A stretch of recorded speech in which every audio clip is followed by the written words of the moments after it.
Hello, everybody, and welcome to another episode of Roger's Realtime Talkshow event. I believe this is the 9th episode, and I am here with Mr. Mark Edworthy from England across the pond. Now, here this year, we have been focusing on political history that concerns Europe, and that kind of excludes England if you could possibly do that because we've done Europe or England last year. We focused on the United States the first season we did it. Then we did England, and now we're doing Europe to the best of our ability without including anything from England if possible. I don't know. We've touched on England in the last couple of episodes. You can't escape Europe without touching on England. Yeah, I know. It's kind of a tit for tat. England was such troublemakers; they couldn't ever stay out of European affairs. They kept causing fights and stuff. Well, we are part of Europe. That's Might true. not be a part of the European Union, thank Just God. But we are part of Europe. So far, we've gotten to the point now where we've discussed Romanticism, and we also discussed. Well, actually, first we talked about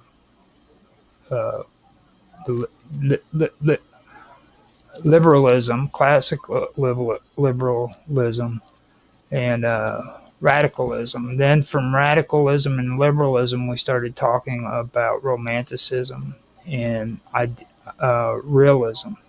Now that took us into the difference between realism and ideology. And we never got off of realism because realism kind of stuck, you know what I mean? And now we're going from the whole concept of ideologies into what would be considered ethno-nationalist or ethno-nationalism and eventually fascism.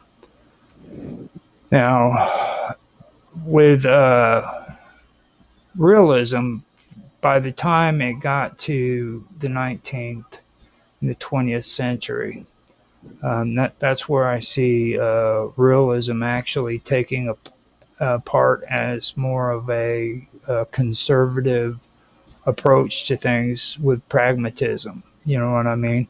Especially when it comes to the monarchies who had to contend with, you know, the 19th and 20th century Europe, where it was in a period of like of political transformation. You know, you had the ideas of nation, state, and identity that collided with like empire and social change. And when I say social change, you're talking about like socialism. You know what I mean? And I'm talking about the original form of socialism, which scared the crap out of conservative monarchies. You know what I mean? Because they knew what the socialists were intending on doing. They wanted to destroy their form of government completely and rebuild it from the ground up. You know what I mean?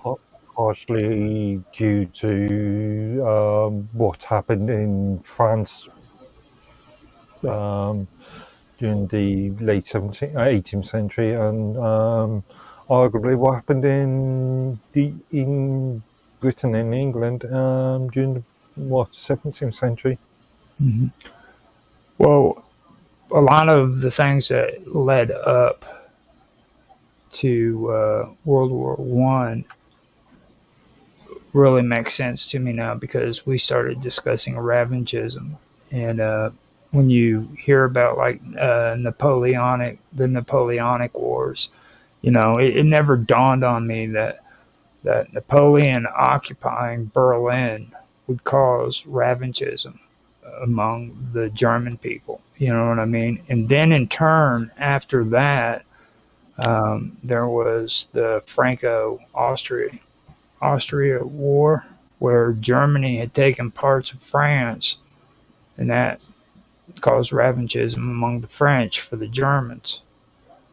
And then when you get up into the Weimar Republic, that's when France again occupied freaking Germany because they demanded war reparations.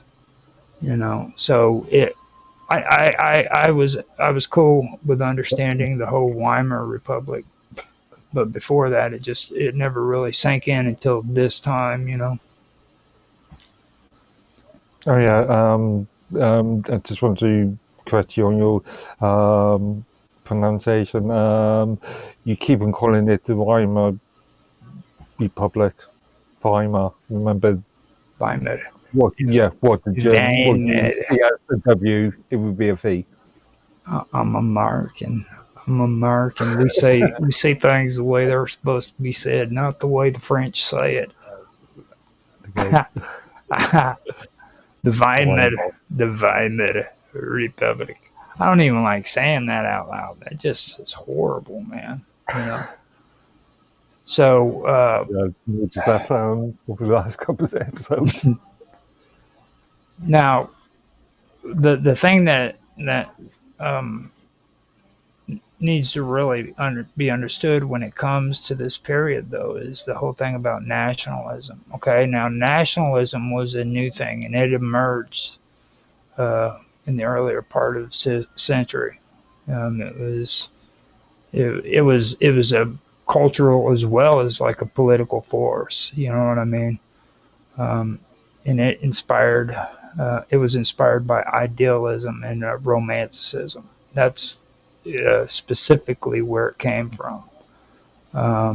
Now, I went over this in about 2 episodes, the 2 episodes where we were discussing this, but I want to go back through and just kind of go over that a little bit, okay? Because this is important for people to understand, okay?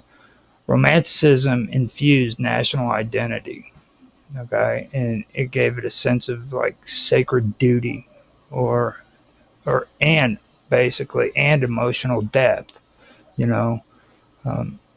it elevated the idea of the nation as like an organic spiritual community, and that's where the whole concept of nationalism forms from. You know what I mean? That it's an organic spiritual community.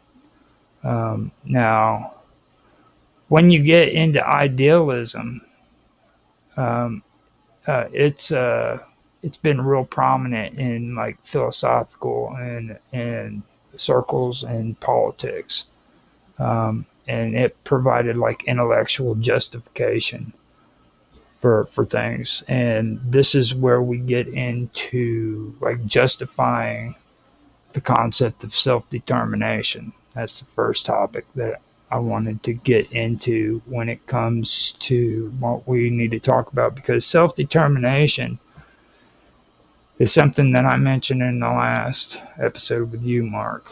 And I'm sorry, I know a lot of people in Europe and England feel that is a positive thing and it was good for the continent, but I really believe it caused more harm than it did good, And today I want to go further with that.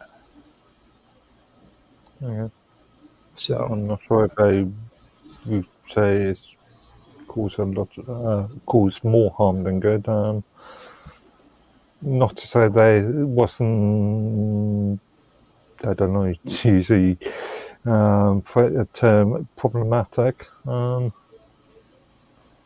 Well, when it comes to like quote unquote problematic, okay, I hate that term. We're going to be talking about some of these problematic issues that took place in especially Eastern Europe, because I think too many people try to keep focus on France. We can kind of go over it in just regular conversation, but I'll tell you right now, I made no talking points about France whatsoever. Okay. Now, if people want to learn about France, you can go through the regular yada yada yada when it comes to socialism in France. And But didn't we really sort of yes, go over that two episodes ago? well, we kind of did, but like if you want, if you really want to do the research on your own when it comes to France, just you can. I would suggest that you find out about the Dreyfus uh, incident that happened in France, and then shortly after that, well, in my time period, my sense of time, shortly after that was World War II, and just before that, you might want to do research on Blum, who was actually in charge during that time, and he really set up frickin' shop when it came to socialism and created the 40-hour work week and things of that nature. Now, if that's the way you want to go, you can. All right. But I don't have any talking points about that. I'm so sick of reading about Bloom and freaking the Dreyfus situation. I want to talk about serious issues that were taking place in Europe during this time period, because it was a very chaotic time, and it's hard for a lot of people today to understand what actually took place there. You know what I mean? And I think that was purposely done, because people don't want to remember that history. They want to kind of blot it out and pretend like it didn't happen, in my opinion. I could be wrong. I'm pretty sure it's conjecture. I want your feedback on that, Mr. Edworthy. Is that conjecture?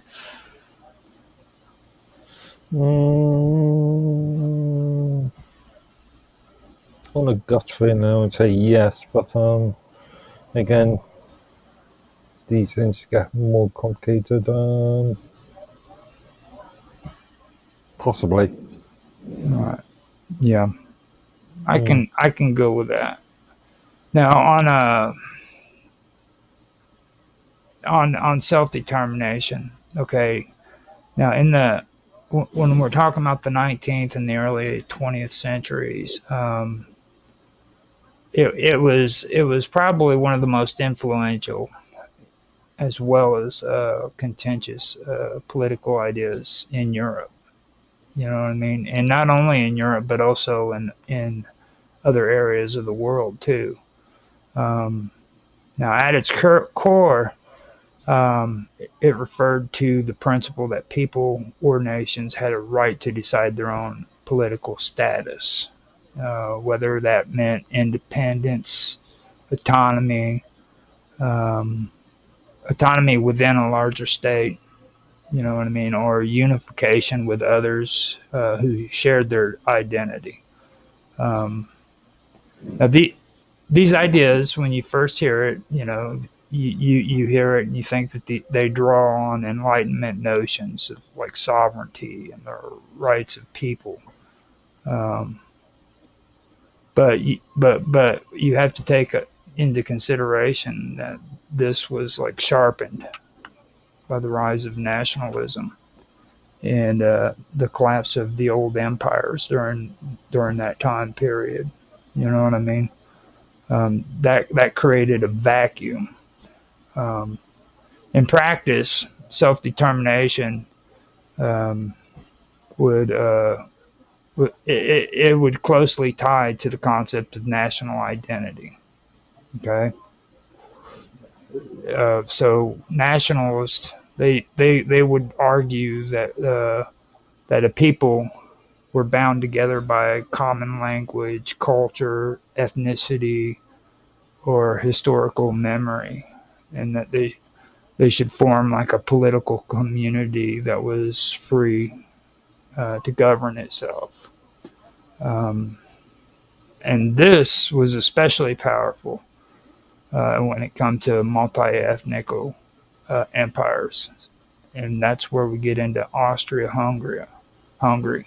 Now they were. Oh, go ahead. Just You're breaking up. Hold up. to Wait a minute. focus, just to be a bit more focused. What do you mean by ethnicity? Are we just talking about race here, or are we talking about those other factors that you mentioned? Well, we have the Czechs, we had the Slovaks, we had the Poles, then you had the South Slavs, you had the Nigerian, or I keep trying to freaking say that word right, but and we'll get into them. It's Majorization, the Majorian, which were the actual Hungary Austrian elites who wanted to retain power. You know what I mean? So you So had the not only the racial and it's also class. Then well, that's the thing. Like you'll start getting into the whole racial identity thing later on as we go, because like ethnic groups during that time period didn't necessarily depend on what race you were. You know what I mean? yeah, that's what I was thinking. Yeah, it was more it was more about like I had just said about like your language, you know what I mean, and things of that nature, your identity, you know, things which may include race, but it could also include right. class. It could include, I don't know, yeah, social structure. I Yes, mean, yeah. and that's basically what it drew off of. Now, um, when now I got to remember where I was because I ended up having a brain fart. So, My so fault. yeah, a lot of this I believe we will be discussing even further as we go along, because it is very important. But like self determination is something that is very important to discuss when you get into this, because it's like at the end of last episode I talked about how they had done the borders in the Middle East, and they've done this elsewhere as well. I didn't have time this week to really pull up all the information of where they did it, but I know that it was also done in Africa as well. Um, Africa and in Asia was the two popular places where this kind of thinking took place besides Europe. I do know that much. Um, I was and going to just yes, the Middle East, especially with the creation of Saudi Arabia. Um, right, back in what the 19 officially 1937 or something. But yeah, from the turn of the century. right. Now, ethnic groups usually went along the lines of like common languages, culture, ethnicity, as well as historical memory, and that's what they felt should also form like political communities, and these communities should be free to govern themselves. You know, so. Um, and like I said, this was very powerful in multi-ethnical empires like Austria-Hungary, and then you had the Ottoman Empire, which is where the Middle East comes into play. And then on top of that, the strangest part about it is Tsarist Russia was also ones that pushed um, for this idea in self determination, and that had a large population. You know what I mean, with a lot of different ethnic groups, and a lot of them felt they were dominated by ruling elites who didn't reflect their culture or aspirations. Um, like I said before, you had the Czechs, you had the Slavs, you had the Poles, and you also had the South Slavs, and they were more and more. as time went on, demanding recognition uh, for their collective identity, which often placed them in direct opposition to imperial governments. And these imperial governments, like I said, were very, very nervous. And they also, besides being nervous because of the changes taking place, they also wanted to maintain control. So the principle of self-determination gained prominence during the First World War. Okay, especially through rhetoric by Woodrow Wilson. He's the president that I had mentioned before. I wasn't sure if I was right or not. I think I got that one wrong. But Woodrow Wilson was the one who got involved with not the UN, but the one before that. What was that called again? The League of Nations. The League of Nations.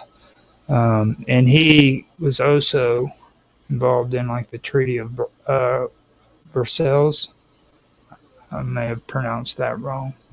So, yeah. So, but he was the one who pushed the rhetoric for the whole principle of self-determination. And Wilson's speeches often suggested that peace could only be possible if national groups were allowed to shape their own destinies. Now, this rhetoric energized nationalist movements all across Europe, and this included areas from the Balkan to Central Europe, and it even inspired colonial subjects in Asia and Africa. And this also caused them to where they wanted to question imperial control. And decide what they wanted, from there. So it caused a lot. It caused a lot of upheavals and conflict because it was talking about something that these imperial governments did not want, and they were terrified of it. You know what I mean? Because they knew what that meant. They knew that it was the fall of their empire. Now, even though Woodrow Wilson was talking about peace and how it would only be possible if these groups were allowed to shape their own destinies, it did energize a lot of nationalist movements. But the thing that people do need to understand is that these countries didn't freaking consistently apply Wilson's vision. You know what I mean? They were all hyped up and loving what Woodrow Wilson had preached about freaking this concept, but you also have to take into consideration that new nation states like Czechoslovakia, Poland, the Kingdom of Serbs, you had the Croats, you had the Slovenies, however you'd say them, the Slovenists, Slovaks. Slovaks. Yeah. We know what you mean. Now, see, they all emerged after the war. Many groups, including Hungarians, Germans outside of Germany, and colonial people, began to feel excluded from the promise of self-determination. You know what I mean? And that is one thing that caused a real big issue. And with that being said, you need to understand that self-determination was never just a legal or philosophical idea. Okay, it was often enforced or denied through violence and paramilitary action. Okay, and now we get into a new set of words. It's called paramilitary action. Have you ever heard of that term, Mark? Yeah, I'm familiar with that term, especially when it came to obviously Northern Ireland. Oh yeah, big time.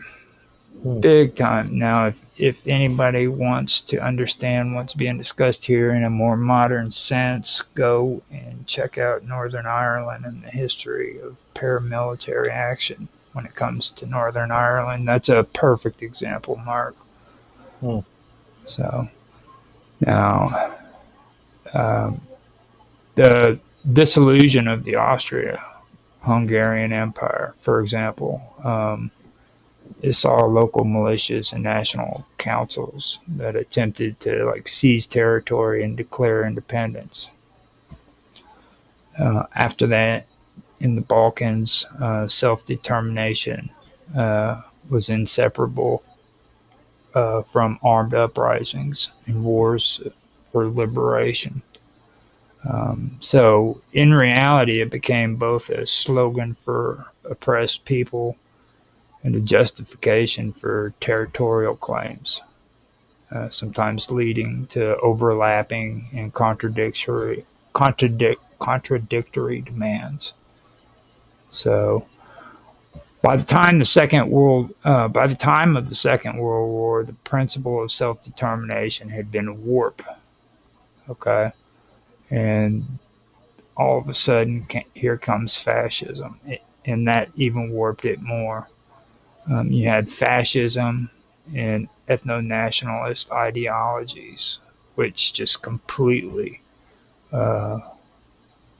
warped the idea of self-determination and made it to where it wasn't what it originally was supposed to be. So, what's your take on this so far, Mark Edworthy? I'm just thinking that fascism, Italian fascism and German Nazism, which there is a difference between, really came from the sort of was a response to Russian socialism. Well, that's where it gets really, really kind of interesting.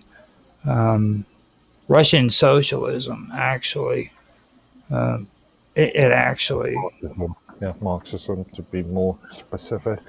well, socialism's fine. You're right. Either way, you know, but like this is where it all kind of backtracks. It goes even before the time of Adolf Hitler, and this is where I said in the last episode, don't be fooled by this idea that people are pushing that this painter with a lot of lofty words was able to speak to everybody and just make them believe in these new ideas that nobody freaking have ever heard, because that's just not true. This predates Adolf Hitler. It predates the Weimar Republic. Okay, and it goes straight to the unification of Germany. I agree. It goes back to the sort of idealism, the idealistic concepts of the French Revolution. Well, it all blends in. Yeah. Right. Yeah, it does. It all blends in. Now, Hitler's demand for the annexation of territories with German speaking populations, such as the Sudetenland, was couched in the language of self determination. Though in reality, it served as like an expansionist and militaristic agenda. You know what I mean? So that was a tactic that Hitler did. He used self determination as justification for the annexation of areas like Sudetenland, which was prominently German at the time, you know. But in reality, it was all about expansionism and his military agenda. That's saying that Germany, much like the Dutch and the Brits, had a lot of influence in areas such as sub-Saharan Africa for a good, I don't know, 100, 200 years beforehand. Mm-hmm. Well, the thing about this particular time in history and what Hitler did was it showed the malleability of the concept. You know what I'm saying? It could serve as both emancipatory goals, such as the independence of like oppressed minorities, and it could also show aggression or aggressive imperialist goals when it's tied to like racial or ethno-nationalist ideologies. You know what I mean? Things of that nature. You know, they made claims that the Germans within these areas were being oppressed, and that they had a right to annex that area because freaking they had to, you know, be of service to their fellow Germans. You know what I'm saying? And they used that as justification so that they could use aggression and be able to annex that territory. Now, Arguably, that is a sort of a partial concept of what we see in Ukraine at this present moment. I was thinking the same thing, to be honest. I just didn't want to say nothing because I'm cool like that. You know what I mean? I didn't want to say anything horrible that might make the Ukrainians feel offended or the Russians feel offended. Again. Well, you know, I'm trying to be civilized here. You know what I mean? I'm trying to be a civilized, rational man. But to bring into a much more modern concept. Yeah, you're dead on right there. I was thinking the same thing, to be honest with you. So, over time, nationalism it became intertwined with ethno-nationalism. Now, this is a more exclusionary ideology that emphasized ethnic purity and homogeneity as like the basis of legitimate political authority. Okay. Now, ethno-nationalism, it often drew on racial theories that claimed scientifically legitimate. It created the idea that some nations were inherently authentic while others were destined to be marginalized or assimilated. You know what I It mean? comes from the Darwinist concept. Right. And like you said before, and like I said before, this predates Nazi Germany. You know what I mean? This evolved out of that into what would eventually become ethno-nationalism and their idea of racial theories and scientific legitimacy and stuff. So in the Austrian-Hungarian Empire, the pressure to achieve homogeneity manifested through majorization policies implemented by Hungarian elites. Now, the Magyar, however you pronounce that, I'm trying my best to kind of say that. The Magyar. Magyar. I think your first your first use Magyar. was correct, yeah. I The think.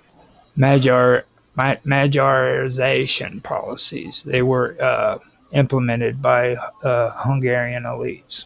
Um, and these policies, they were set up and they sought to suppress the language, traditions, and institutions of people that were non-Magyar populations.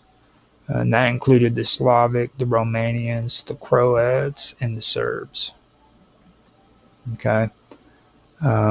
This is where I have my issues against freaking schools and what they're doing today, because this involves in order for them to do this, they use schools and public administrations, um, by centralizing them under like Hungarian control.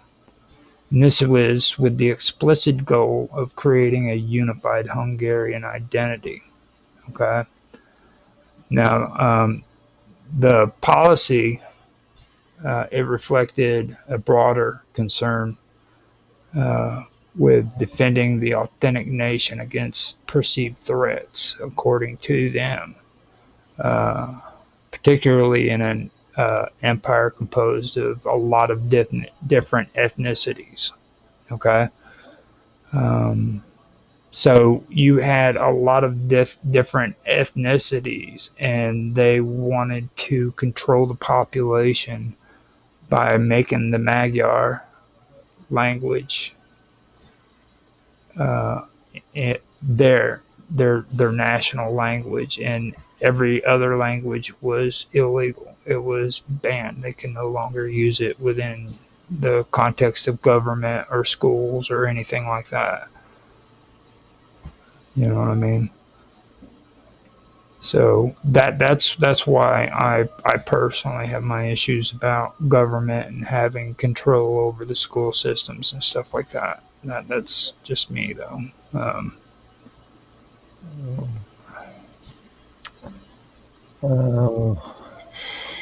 I don't know. I've argued on this one with you before. Schools are there, or well, governments. Schools are there at least for the fundamental to teach the basic principles of things like reading, writing, arithmetic, what we used to call the 3 R's. It is, and there needs to be some sort of base level for that sort of lesson, for those lessons. Therefore, it's for the government to set a base level for that sort of education. But when you go into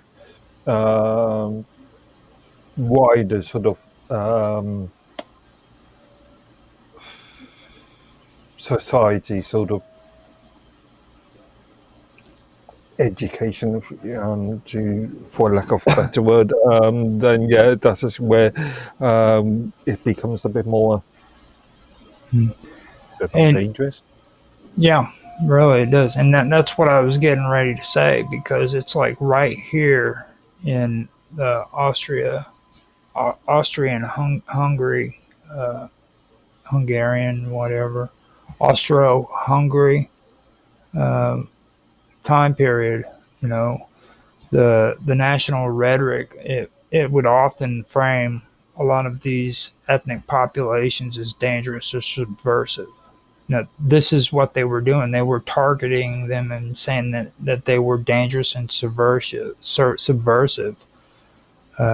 when they resisted assimilation.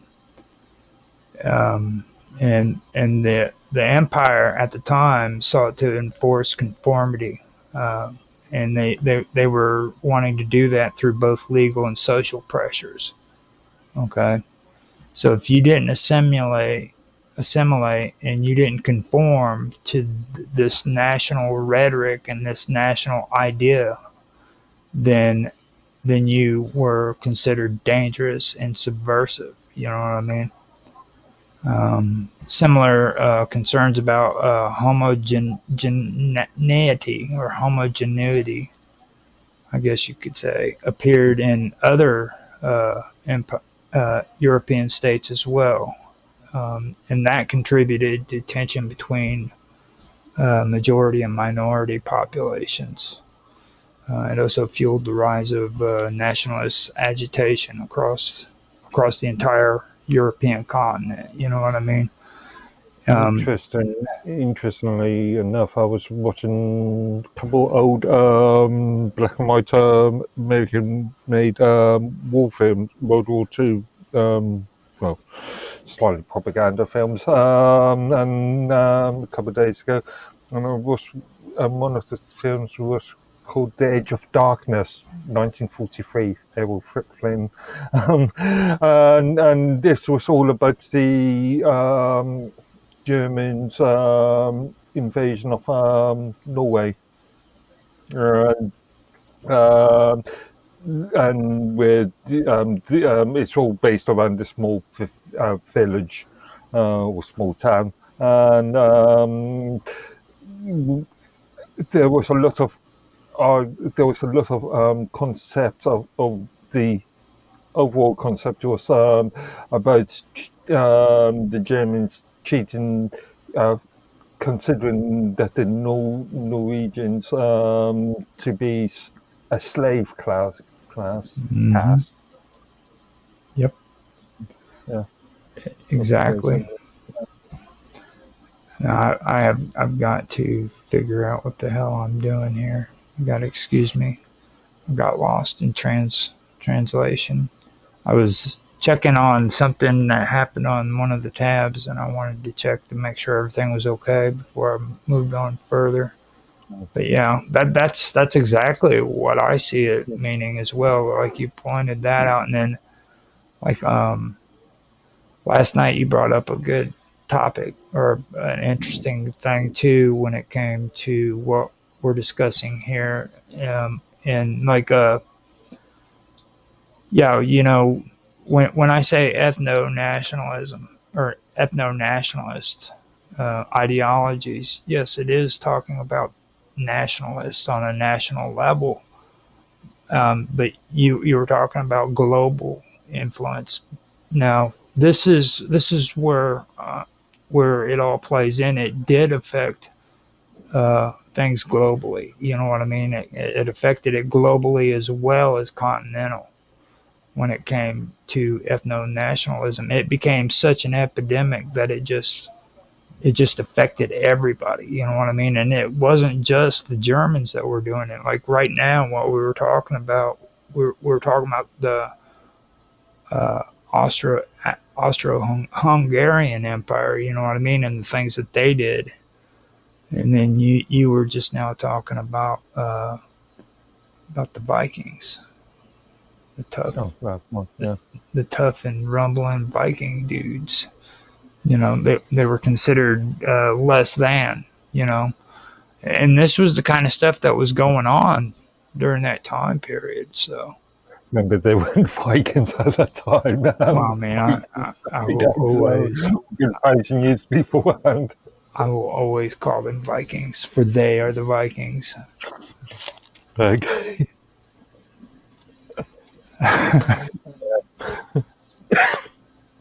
Now, that is what I wanted to bring up when it came to the second topic that we were talking about: ethnic purity and homogeneity or whatever. Now, Yeah. Homogeneity. I was lucky enough to actually to be able to pronounce Ravenchism and remember it. You know what I mean? So, homogeneity. That's close enough. Okay. So, with that being said, I want to kind of do a little bit of a shift. It's not very much of a shift, but I wanted to talk about something that was taking place in parallel to these developments that we've been discussing. And that was the study and practice of statecraft and how it evolved in response to social and political pressures. Okay. Now, we have realism, and we were just talking about that. And I do think discussing realism needs to be more of an issue, too, because we haven't really done much discussion when it comes to realism. Now, like I said in previous episode, it was exemplified by like Otto von Bismarck in Germany. You know what I mean? He was the one that did this. But a lot of people don't. Well, this is my take on it. This is my take, and it could be conjecture, which Mark will probably think after I say this again. But he emphasized the importance of like pragmatic calculations, the balance of power, and the defense of the state against external and internal threats.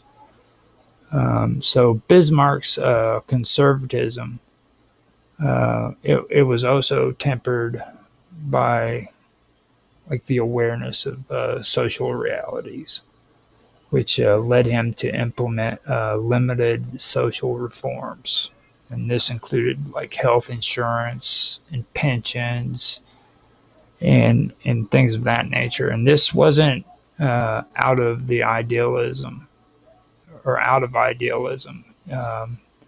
He was using it as a method of stabilizing his society, his government, and containing revolutionary ideas and energy. You know what I mean? Now, in this sense, realism converged with some aspects of socialism. Okay. It recognized that the mobilization of the masses couldn't be ignored, and that statecraft had to accommodate social demands without surrendering authority. You know, does that make sense to you, Mark? Yeah. So, for me, I didn't bring it up yesterday, but I wanted to add it in today because I forgot to yesterday or last week. Sorry, but this I believe is the creation of National Socialism as we know it today. It goes from being nationalist to being a social nationalist. Just like you'll find a breakup between one is socialist and one is social democracy, because there was a rift there as well, which happened during World War I, and we'll get to that here in a minute. But I believe that this was the beginning of what we call National Socialism. Just my take on that. Yeah. What do you think? We're talking about a top-down form of nationalism, where it's dictator-controlled, forcefully controlled by a elite, or in this case, the Nazi Party. No, this was pre-Nazi. This was. I mean, yeah. I'm going to use the Nazi Party as an example because that's the most obvious example, or the most obvious that most people would recognize. Right. Now, Bismarck, just so everybody knows, Bismarck was the first president, what would be referred to as a president in the newly unified Germany under I forgot under Kaiser Wilhelm I. Now, Kaiser Wilhelm I, he was still the German emperor and king of Prussia, but he wasn't very dominant. You know what I mean? He was real easily. Basically, you could say that he was a pushover when it came to Bismarck. Bismarck was the one who called all the shots for him, and he just sat back and just let him take care of the political business. That's my take of it. Question for you. Huh? You calling Bismarck a president? What's the difference between a German chancellor, a president, and a prime minister? That's a good question because I've never heard the term president ever being referred to. Not as far as Germany is concerned. It's always been chancellor. But Bismarck was considered to be a president. I forgot the exact term that they use. It would be chancellor. Chancellor of the German Empire. And minister president of Prussia. Yeah, Bismarck's status was the Iron Chancellor, a statesman who served as Prussia's prime minister and later the first German imperial chancellor. Overseeing. Again, the term president is a bit confusing because, as far as the US is concerned, that represents with a monarch, but in several other countries, I think Spain would be a good example of this. Well, up until Spain still has a royal family. Or am I thinking of Now, think of the country? But the term president does not always represent a republic. well, I mean, I specifically pulled the information a while back up about him that said, like, this is old information that I had, and it said specifically that he was a president. Now whenever I did a Google on it, it's calling him the first. He was a minister president. I think there is a difference between a president and a minister president. Well, that's pretty messed up. That's probably just to even more confuse the issue even further. Yeah. So, for me, I mean, I would say that a minister president would be kind of like what you guys call the prime minister, basically in England.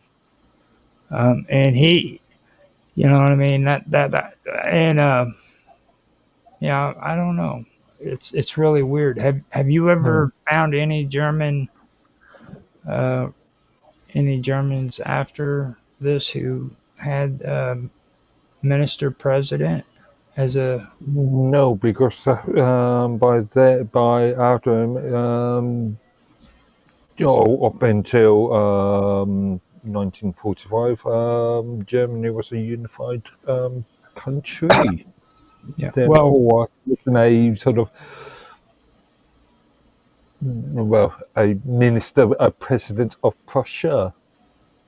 Right. Now, when it comes to Bismarck too, this is where the story evolves too, because at first under Kaiser Wilhelm I, he had full reign. He got to call all the shots. But then later on, as we go down, I want to get into the story of Kaiser Wilhelm II, which was his grandson, and this is the point where Bismarck was actually released of his duties. Basically, he was no longer allowed to call all the shots for Germany after Kaiser Wilhelm II came into office. Just to clarify my previous point, Wilhelm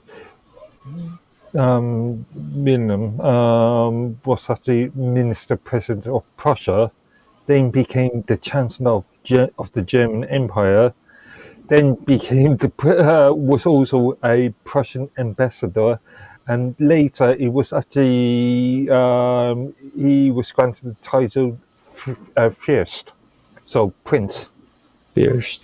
Okay. Yeah, prince and duke. Wow. Yeah, just to confuse even further. And some crazy stuff. Yeah. So with the stuff that happened with freaking Bismarck though, in the realism in this sense, it converged with some aspects of socialism. You know what I mean? It recognized that like mobilization of the masses couldn't be ignored, like I was saying, and they had to use statecraft, and it had to accommodate social demands, and they had to do that without surrendering authority. Um, now, that is where I believe that National Socialism actually took its roots from. You know what I mean? Even though he didn't hold his position um, during the time of Kaiser Wilhelm II, I think that it did influence it because I mean, it's just glaring and in your face that is like this is the ideal model of what National Socialist ideology would be. You know what I mean?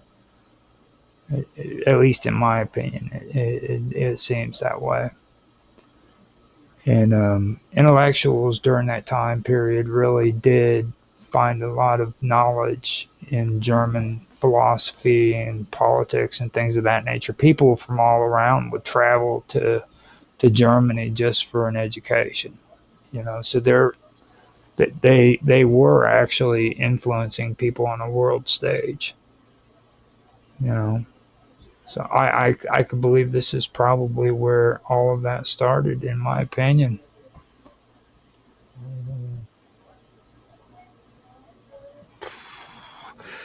I can see arguments against that, but just for the sake of expediency, I think I agree with you. Arguments. Yeah. If you want to say, if you want to say it. It's still have to form an argument on this one. Oh, you're at talking least. about like a literal argument. Sorry, I misinterpreted that. Yeah, I keep forgetting you're an argument kind of guy. I got to Do you? put it into words that make sense. Yeah. So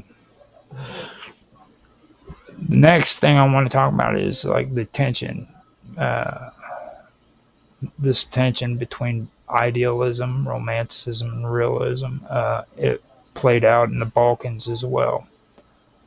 It became a region that basically became a laboratory for like ethno-nationalist conflict. Serbia, having gained independence from the Ottoman Empire in the 19th century, it started seeing itself as the protector of the South Slavs and pursued the vision of like a greater Serbia. You had the Serbian leaders who supported uprisings in Ottoman-held Macedonia and in Bosnia, and that was where Slavic populations lived under Austrian-Hungarian control. Now, the annexation of Bosnia and Herzegovina and Austria-Hungary in 1908, despite the province's large Slavic population, that intensified these conflicts. So, What we now know as the Balkan region. right, in the Balkans. Yeah.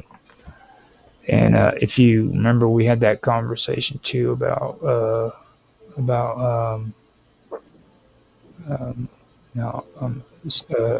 Herzegovina, Bosnia and Herzegovina. Now that was actually an issue that took place in the 90s with mass genocides and ethnic cleansing and stuff of that nature too. Well, yeah, due to for Oh, you're breaking up. Soviet Union and All right. due to the collapse of the Soviet Union, which introduced a number of power vacuums. Right. And the same thing happened apparently after the the fall of the Austrian-Hungarian Empire as well, which created a power vacuum in that region. This is where the Serbian leaders started supporting uprisings in Ottoman-held Macedonia. You know what I mean?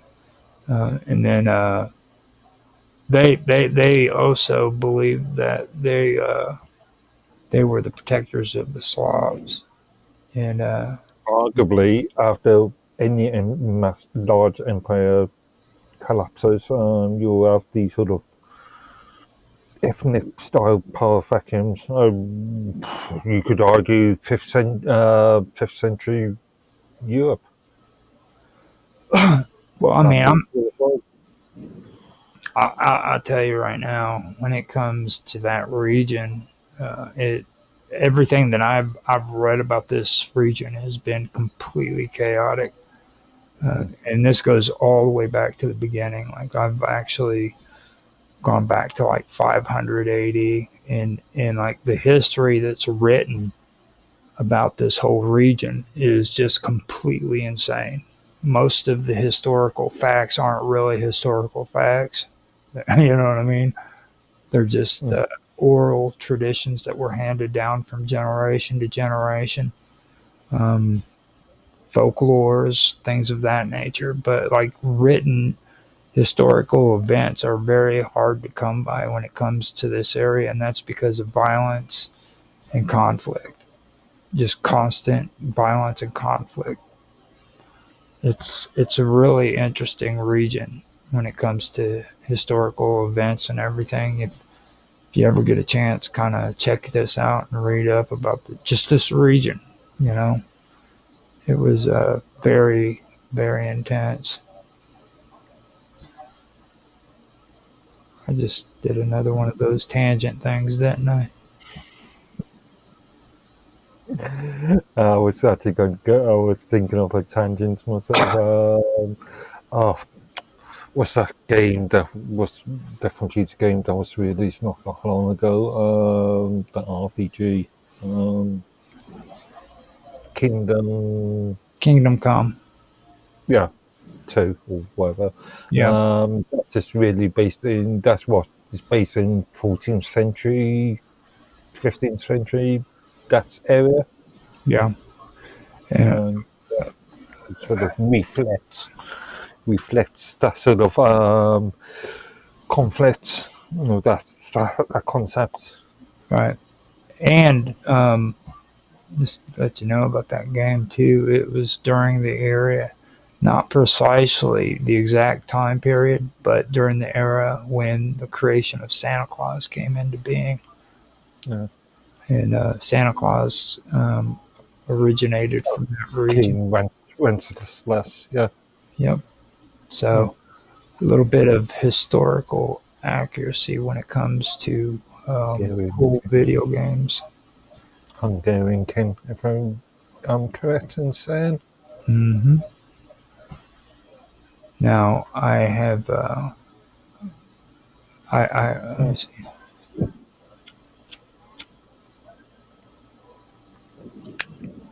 Now it's hold on, let me get, I had some spammers in Kick again that I had to. Yeah, I just saw. Oh, I saw the Twitch. Now, getting back to Serbia, okay. Now, what happened was Serbia started cultivating underground networks. They started training guerrilla fighters, and then they also supplied revolutionary groups with weapons as well as propaganda. Okay. Now, these actions they directly challenged the empire, which viewed Serbian agitation as like an existential threat to its multi-ethnic stability, I guess you could call it.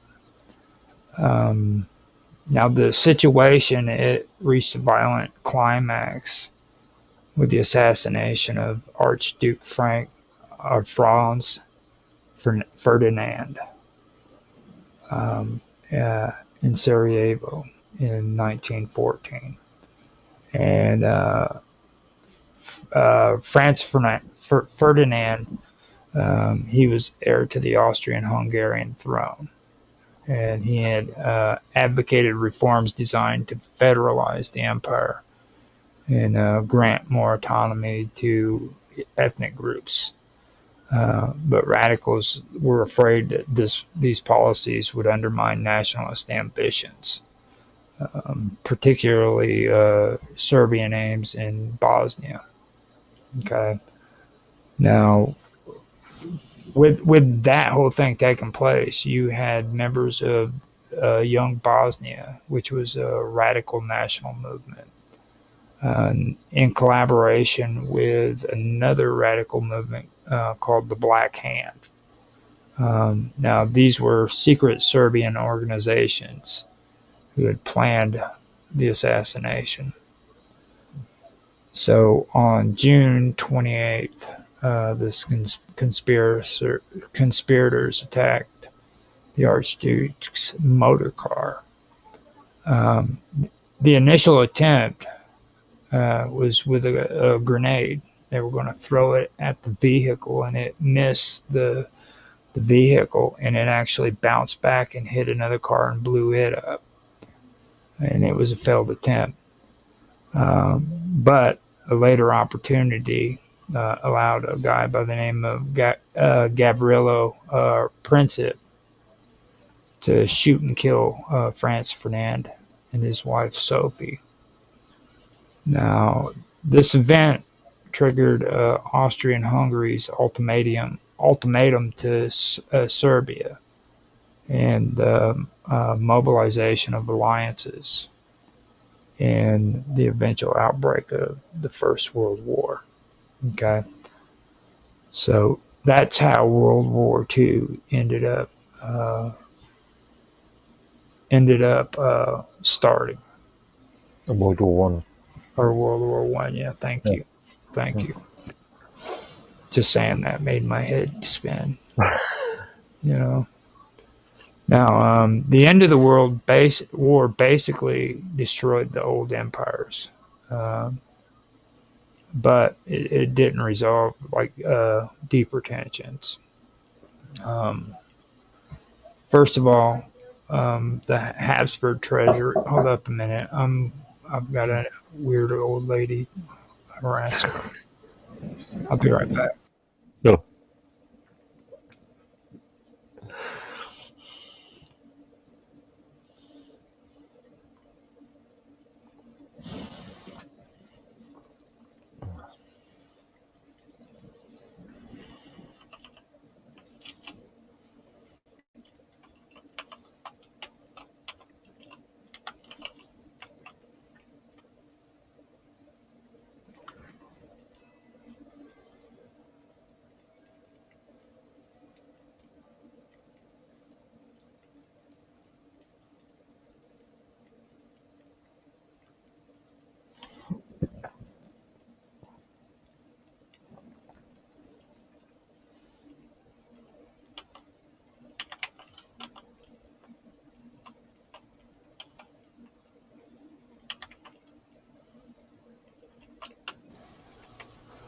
Okay, so hopefully I can get this started. Sorry about that.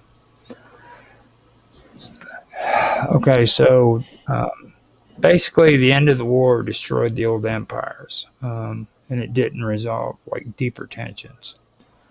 Now, after the war happened and it was over with, the Habsburg treasury was divided among successor states, with wealth either confiscated or absorbed into republic structures or states that took its place. You know what I mean? The collapse of the empire basically left economic instability, There was political fragmentation, and then there was still deep resentments that was going on right in that whole area because of the collapse of the Habsburgs. Um, Now, across Central and Eastern Europe, new borders were drawn in the name of self-determination, which we had already discussed. But they often failed to reflect the diverse populations living within them. You know what I mean? So these populations were usually trapped behind borders that freaking didn't go along with their populations and their ethnic beliefs or their language and what they speak. You know what I mean? Now, for Czechs, Slavics, Poles, Hungarians, and other groups, national building became like a project of exclusion as much as it was liberation, basically. You know, um, and during the Weimar Republic, um, that's when Germany faced economic hardships too, as well as political instability. Now, besides that, they had revolutionary movements that were inspired by socialism and anarchism.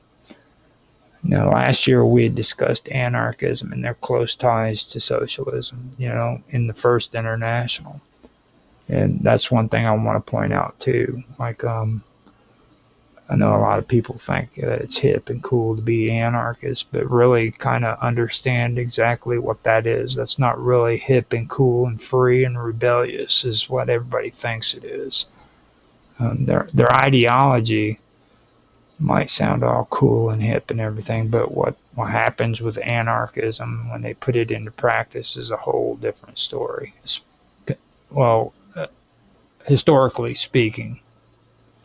What's your take on that, Mark? Say that again, sorry, I was a bit distracted by something else. I was talking about anarchism. Like, everybody really, most people these days believe that anarchism is like hip and cool and freaking, like freedom and all that great stuff. But, according to their philosophy, it might sound like that. But in reality, when it's put into practice, it's a completely different story. Well, yeah, we've gone over this in a couple of previous streams.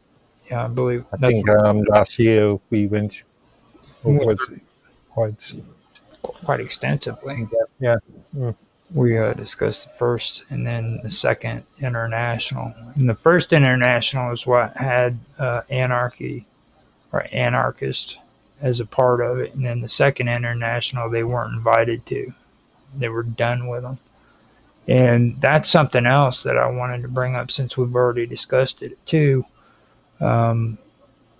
Like, I could believe that, like, when National Socialism came into play and then World War I had played out, and I believe that that's when these socialist groups finally decided that anarchism didn't fit in with what their agenda was. You know what I mean? Because in the original philosophy for socialists, they didn't. They wanted the complete destruction of what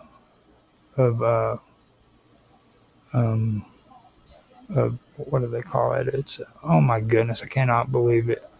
Capitalism. You know what I mean? They wanted the government to be restructured from the ground up on socialist ideology.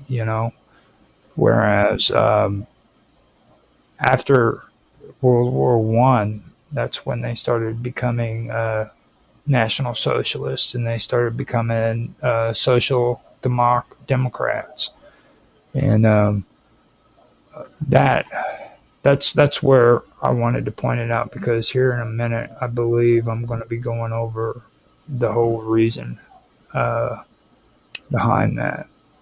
Um, but right now, with the Weimar Republic, I wanted to point out that Germany also faced economic hardship and political instability. You can see old video footage and photos of like Germans sitting beside a fire and burning just stacks of freaking money. You know what I mean? Because it was useless. Are we not talking about the post World War One, pre World War Two? Yeah. Yeah, the Weimar, the Yeah, Va- yeah. Va- After the signing of the Versailles Treaty. yeah, that's what I was thinking of. Yeah. Mhm. Mm. Now, the in response um, to like these revolutionary movements that were inspired by socialism and anarchism in Germany, right wing military groups started to emerge. Now, I wanted to bring this up because it's important. Everybody always loves to talk about the SA and then the eventual SS. Okay, but I want people to understand that these kind of organizations were out before Nazi Germany ever came along. Okay, now in response to right wing paramilitary groups that emerged in Germany, um, well, before, in response, right wing paramilitary groups emerged, basically. And Okay, I'm the not so first one, sure. Sorry, I'm not so sure if I agree with you, because the creation of the SS was the result of the removal of the so-called brown shirts to uh, create a sort of now we're getting into it. a, a Praetorian guard for Hitler. Now, the brown shirts was actually what the SA was supposed to be. Okay. And Yeah, the fight it was corps the Praetorian sort of guard for Hitler. in the Weimar Republic, the fight corps was Mm. composed. They were brought up, and they composed largely of like farmer soldiers. Their job was to crush leftist uprisings. And also the brown shirts were much more of a political movement.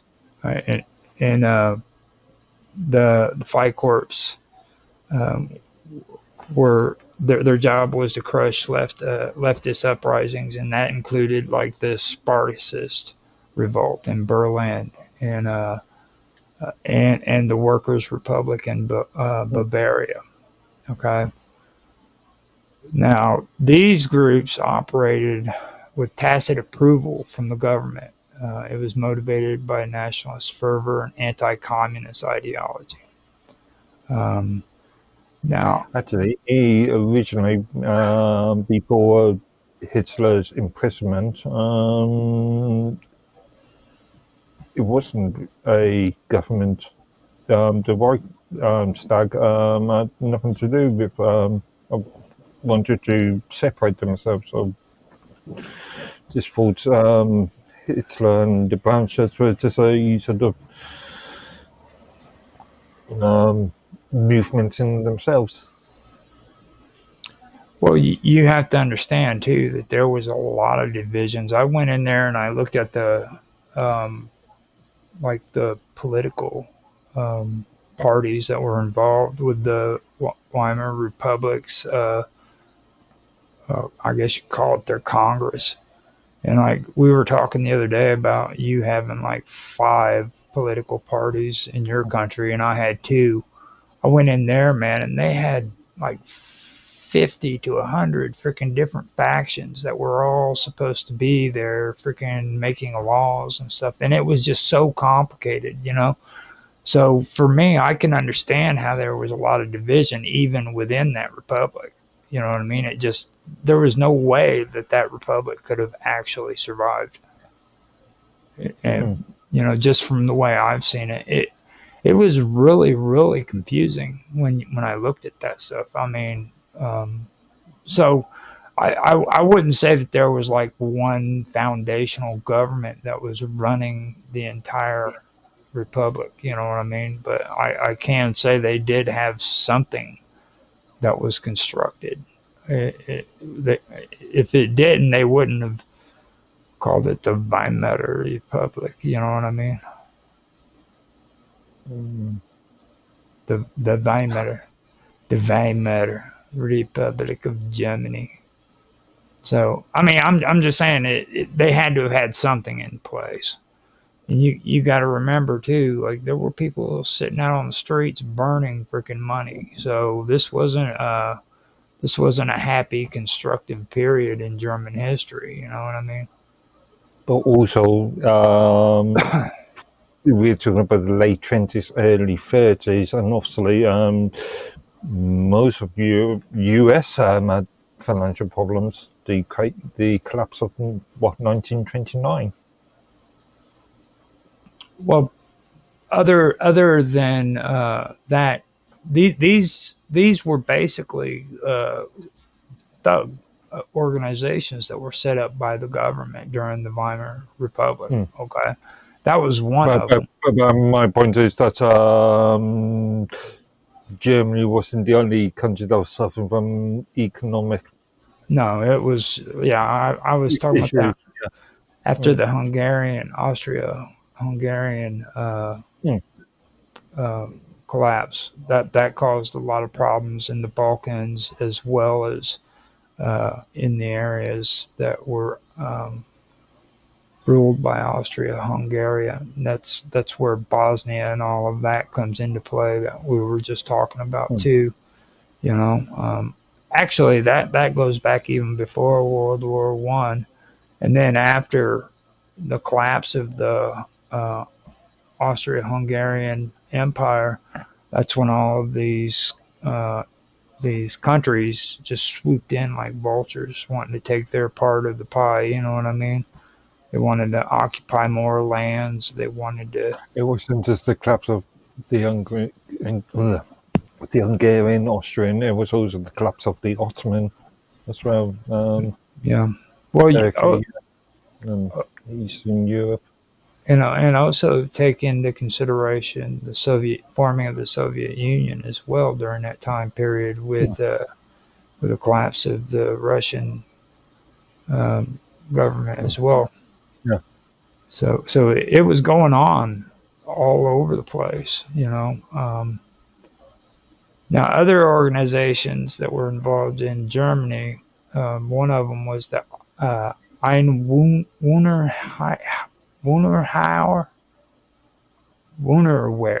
Yeah. Wunderwehr. And it functioned. That's slightly incorrect, but do you know how to say it? Yeah, I'm not sure, but I think you are. Wunderwehr.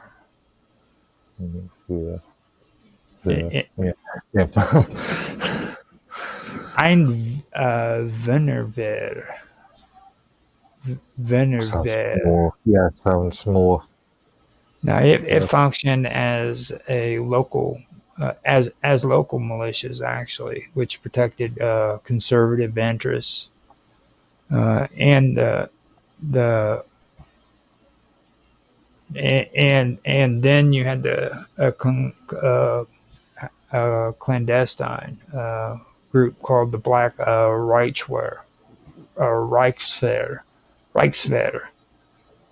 And their job was to circumvent the Treaty of Versailles, their restrictions, and that was in order to maintain like a shadow military force, you know, to build up their military forces during that time period, and that's what their job was. So you had these three organizations that were set up before the SA and the SS, which weren't even involved with the Nazi regime or anything of that nature. So Yeah. Okay. you see what I mean? So that's kind of where I'm getting at when I come to this whole thing of telling everybody, don't be fooled when people tell you that Adolf Hitler created this environment that resulted in World War II, because it was coming. It was coming way before Adolf Hitler was in power, before the SS or the SA were ever even created. Um, these are just three examples. I'm sure there's more.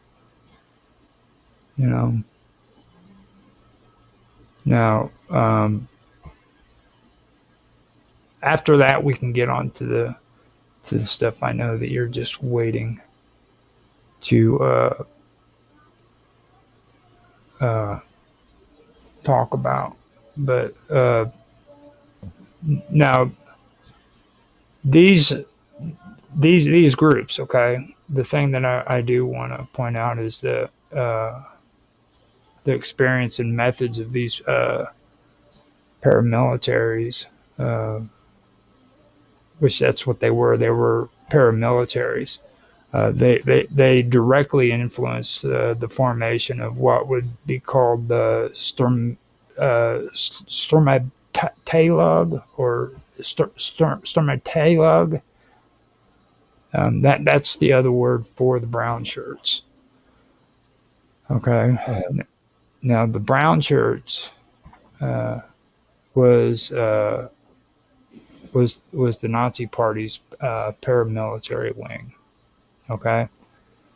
Now, unlike the Freikorps, which were semi-official instruments of the state, the brown shirts were loyal to the Nazi Party and to Adolf Hitler personally. Okay. They engaged in street battles with communist groups. They intimidated political opponents, and they created a culture of violence that normalized political coercion in Germany during that time period. Now, this paramilitary model later expanded beyond domestic politics. Okay. In the mid 1930s, Nazi Germany organized ethnic German paramilitary units to destabilize neighboring states. And this demonstrated basically how tactics that originated from the Weimar era, which was a form of suppression, could evolve into like instruments for foreign policy and territorial expansion and stuff like that. You know what I mean? Which the SS actually did go abroad. I remember, what was it? As a matter of fact, the assassination that took place in Hungary, I believe it was, when Germany wanted to unify Germany with Austria. No, it was Austria. And the guy who was in charge of Austria during that time didn't want to unify with Germany, and he actually was in the process of trying to negotiate with Italy. Just trying to remember the name. I forgot his name too. But in order to prevent that from happening with Italy, well, I believe that Hitler ordered the SS to have him assassinated. And that's basically what ended up happening. He was assassinated, and the SS took control of Hungary. But I don't have any footnotes on that, so I can't tell you precisely how that played out. You know what I mean? Yeah, I can't remember. Remember reading about it some time ago, but yeah, I can't remember specifics. Now, with that takes care of my fourth topic, I believe that I had, uh, which was ethno-nationalist conflicts. Now I want to discuss Kaiser Wilhelm II with you, because this is where we kind of talk more, get a little bit deeper into the whole German philosophy that took place after German unification, which we were talking about when we first started the stream. Okay. Now, Kaiser Wilhelm II's leadership, it, it further influenced like Germany's trajectory of what would eventually become Nazi Germany. Now, unlike Bismarck, who had managed German affairs with like careful realism, Wilhelm II pursued what they call Weltpolitik, and that's a global policy that was aimed at projecting German power internationally. Okay, now he wanted to expand the navy, which he did. He pursued colonies, and he engaged in diplomatic posturing that often alienated other European powers. What I found out too is something that we were talking about last week. I couldn't understand the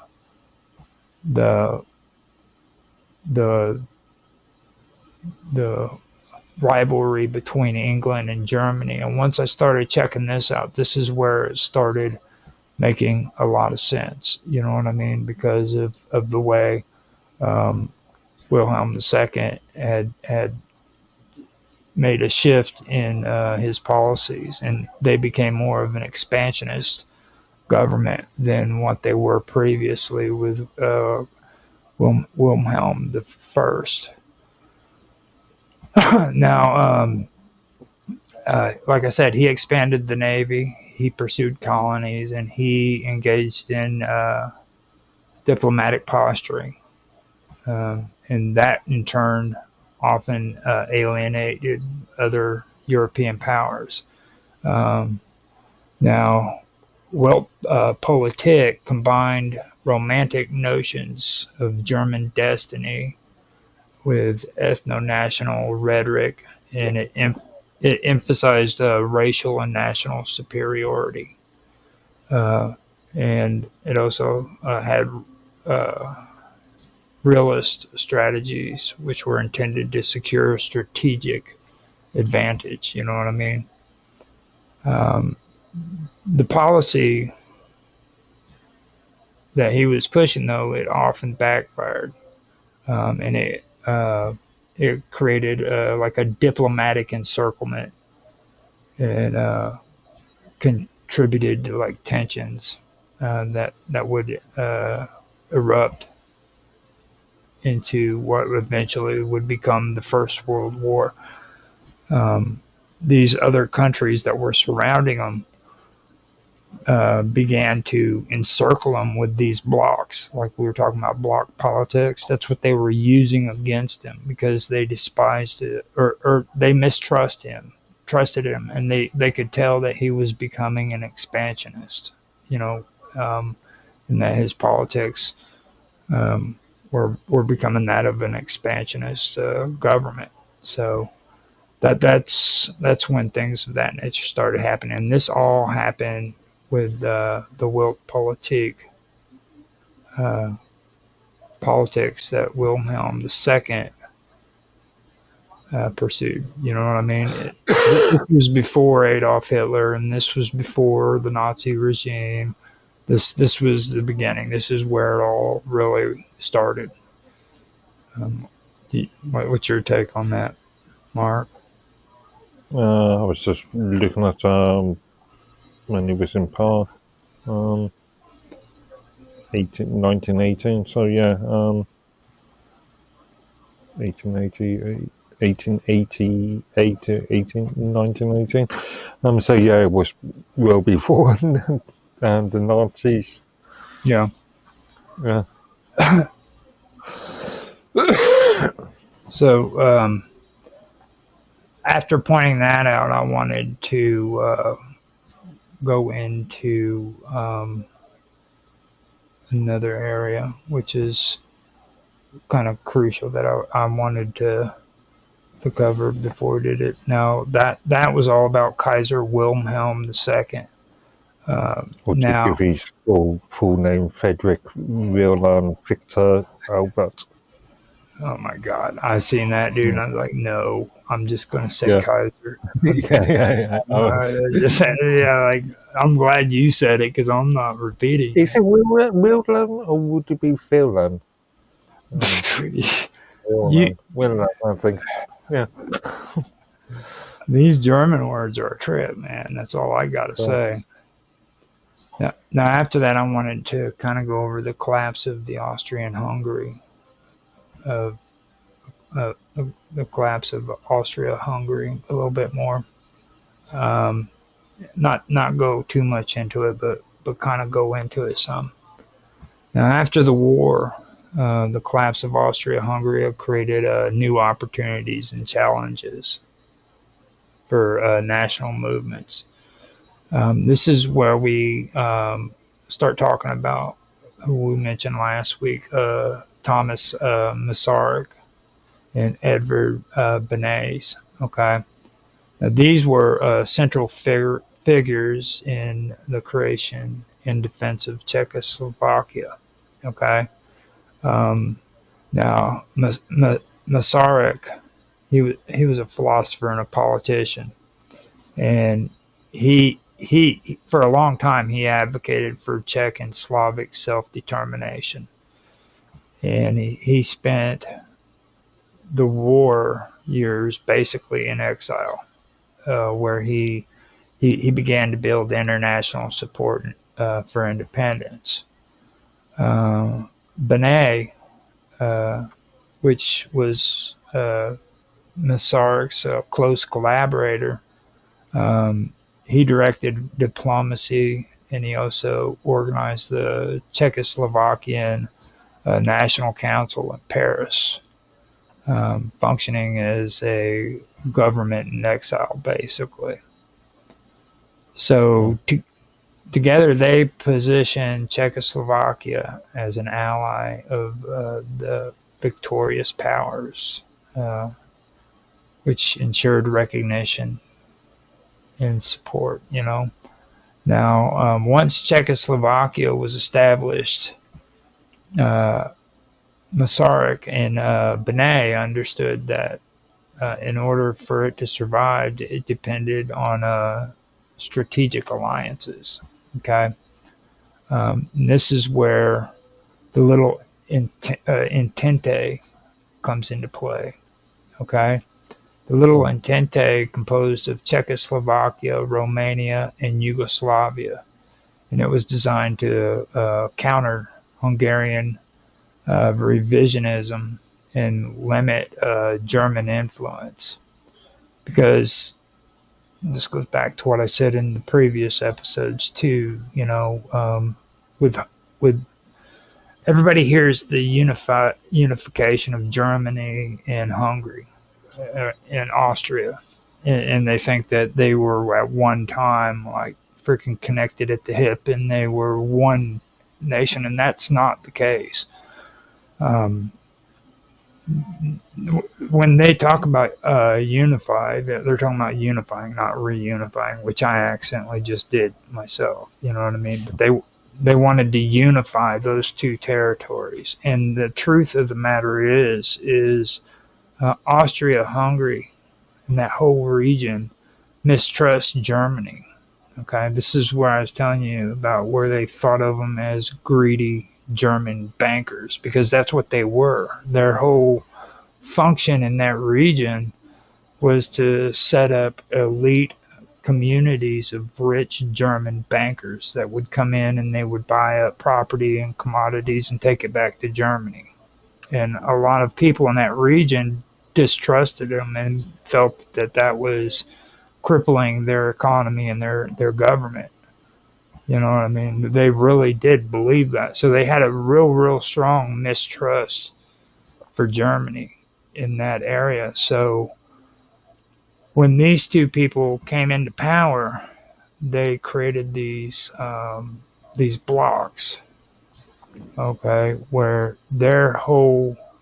uh, their whole or alliances, I should say, that they created they formed these alliances with these other countries, which was called the Little Entente, and that was Czechoslovakia, Romania, and Yugoslavia, and their whole objective was to counter Hungarian revisionism and limit German influence.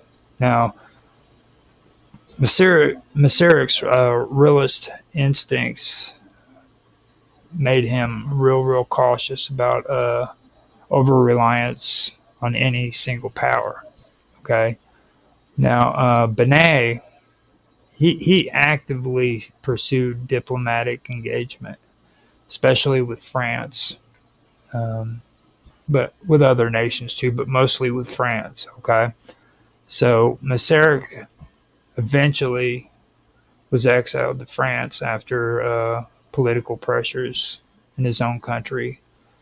And that right there kind of illustrates like how fragile um, it is when it comes to alliances in small states, especially in a volatile Europe. You know what I mean?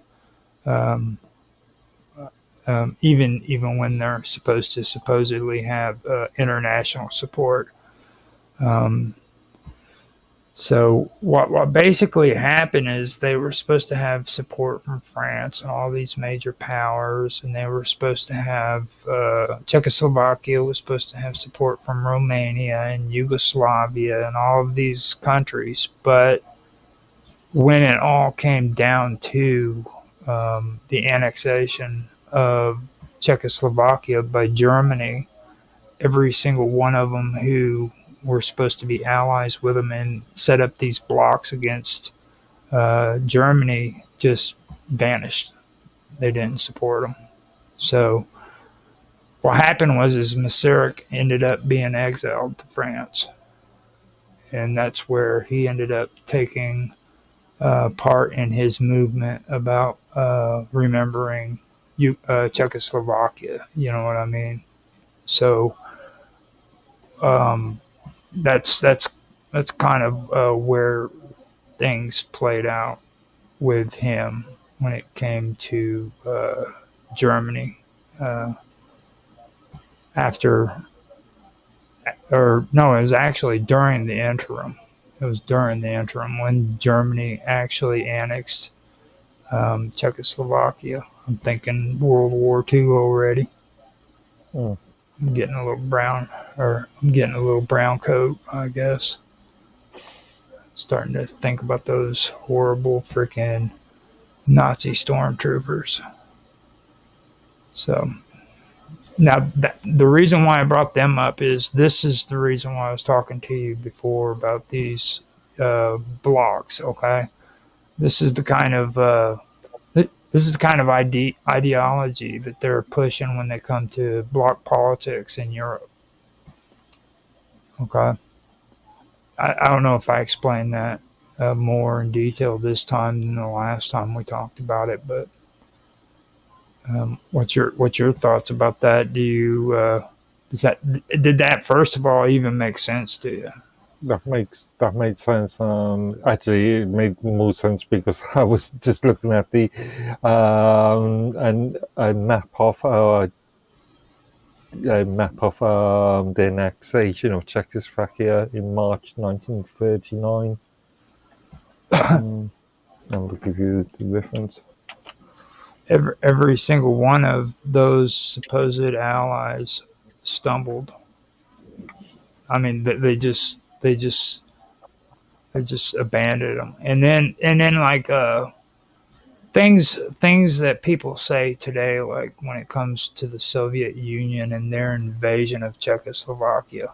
I'm sorry, I don't think it was. I think that was American propaganda.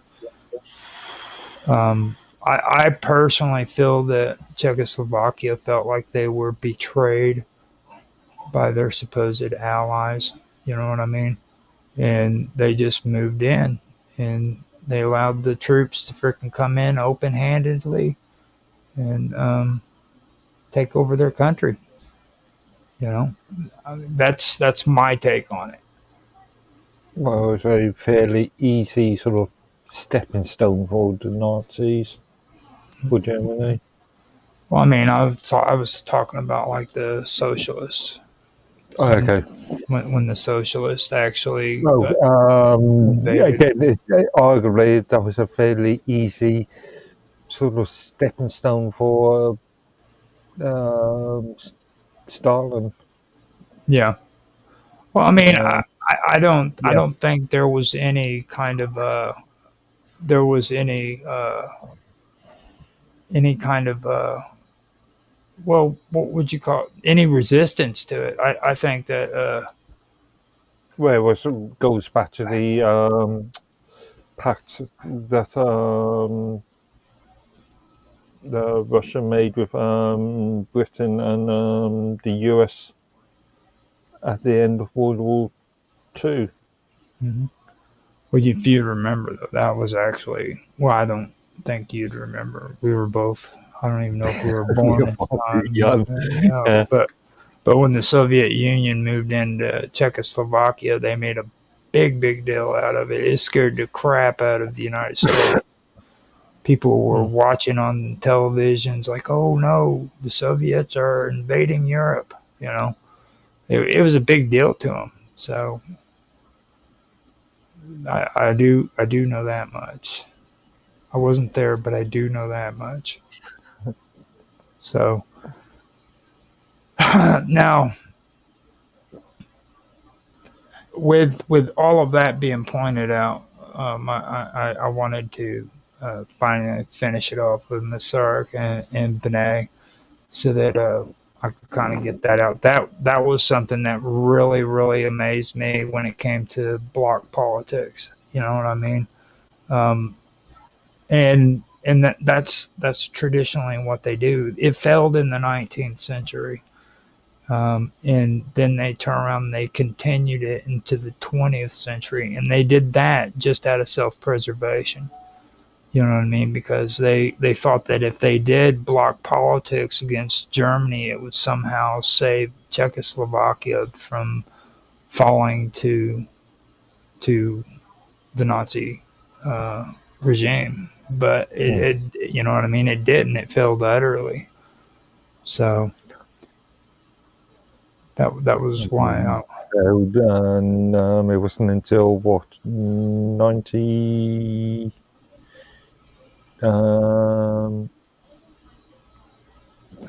1999? No, the Velvet Revolution. Not yeah, 1993 yeah. But the thing is, though, or 1989. Sorry, 1989. The Velvet Revolution, the precursor to the end of the well, the Cold War. break up. Oh yeah, the end of the Cold War, Yeah. the disillusionment of the USSR. But even now, it's not even called Czechoslovakia. No, it's split into two separate countries, isn't it? It's now the Czech Republic and Slovakia. Yeah, it's because of that self determination. You know, Mm. gotta split them up, and then you know, make sure that everybody has their ethnic borders according to what they want and everything. You know, which you know, I know that from what I've read of all this, it's like this self determination thing. Just it didn't turn out right. It didn't turn out good. You know what I mean? It was actually exploited more than anything else, in my opinion. So Mm. so with that, I want to kind of go into the interwar period. Because that's where a lot of things get mixed up and confusing. Not to say that it didn't get confusing before the interwar and World War One and everything, but the interwar period was very confusing to a lot of people, especially when it came to the Weimar Republic. You know, um, so one thing I wanted to start out with is that throughout the interwar period, these smaller states that I've been talking about, they had to contend with Germany's rising influence. Okay, now Nazi Germany by this time was employing paramilitary tactics in order to destabilize neighboring countries, um, and also to support the claims of ethnic Germans outside of the Reich as well. Um, what I was talking about earlier, where they were saying that like these minority Germans that were outside of Germany were being treated wrongly, so they needed to be freaking saved by the German government or the Germany. Period. You know what I mean? So they needed to be annexed. So they were basically using this whole idea of of what I'm having a brain fart now, the right to exist. I guess I'm forgetting. You know the word, huh? Well, I was going to say self-determination, but it's Yeah, not self-determination, isn't it? Because it's controlled by Germany. It's well, that's what they claimed it was for. It was for the self determination. Is what it was. Because of their ethnic background, they had a right to govern themselves. And since, as a minority group, they were mistreated, then it was Germany's obligation as their mother or father, the fatherland, to annex these areas and make it a part of their country. You know what I mean? Mm. So they were using self determination as a way of being aggressive. You know. Technically, during the 1938 to 1939, as shown in that image they've got on the screen here, Bohemia and Bohemia was a protectorate, so it was an independent state within a wider sort of vessel, wider sort of state. Does that make sense? Yeah. Well, I know Bohemia had they've always had a kind of uh, a special way. It's really hard to explain. Like Bohemia has never been treated like all the other countries in that area. Like Mm. at one time, they were like the hippies of the freaking Middle Ages. Yeah. And going back to the sort of Kingdom Come game that we were talking about earlier, Hmm. during the 14th, 15th century. Yeah. Mm.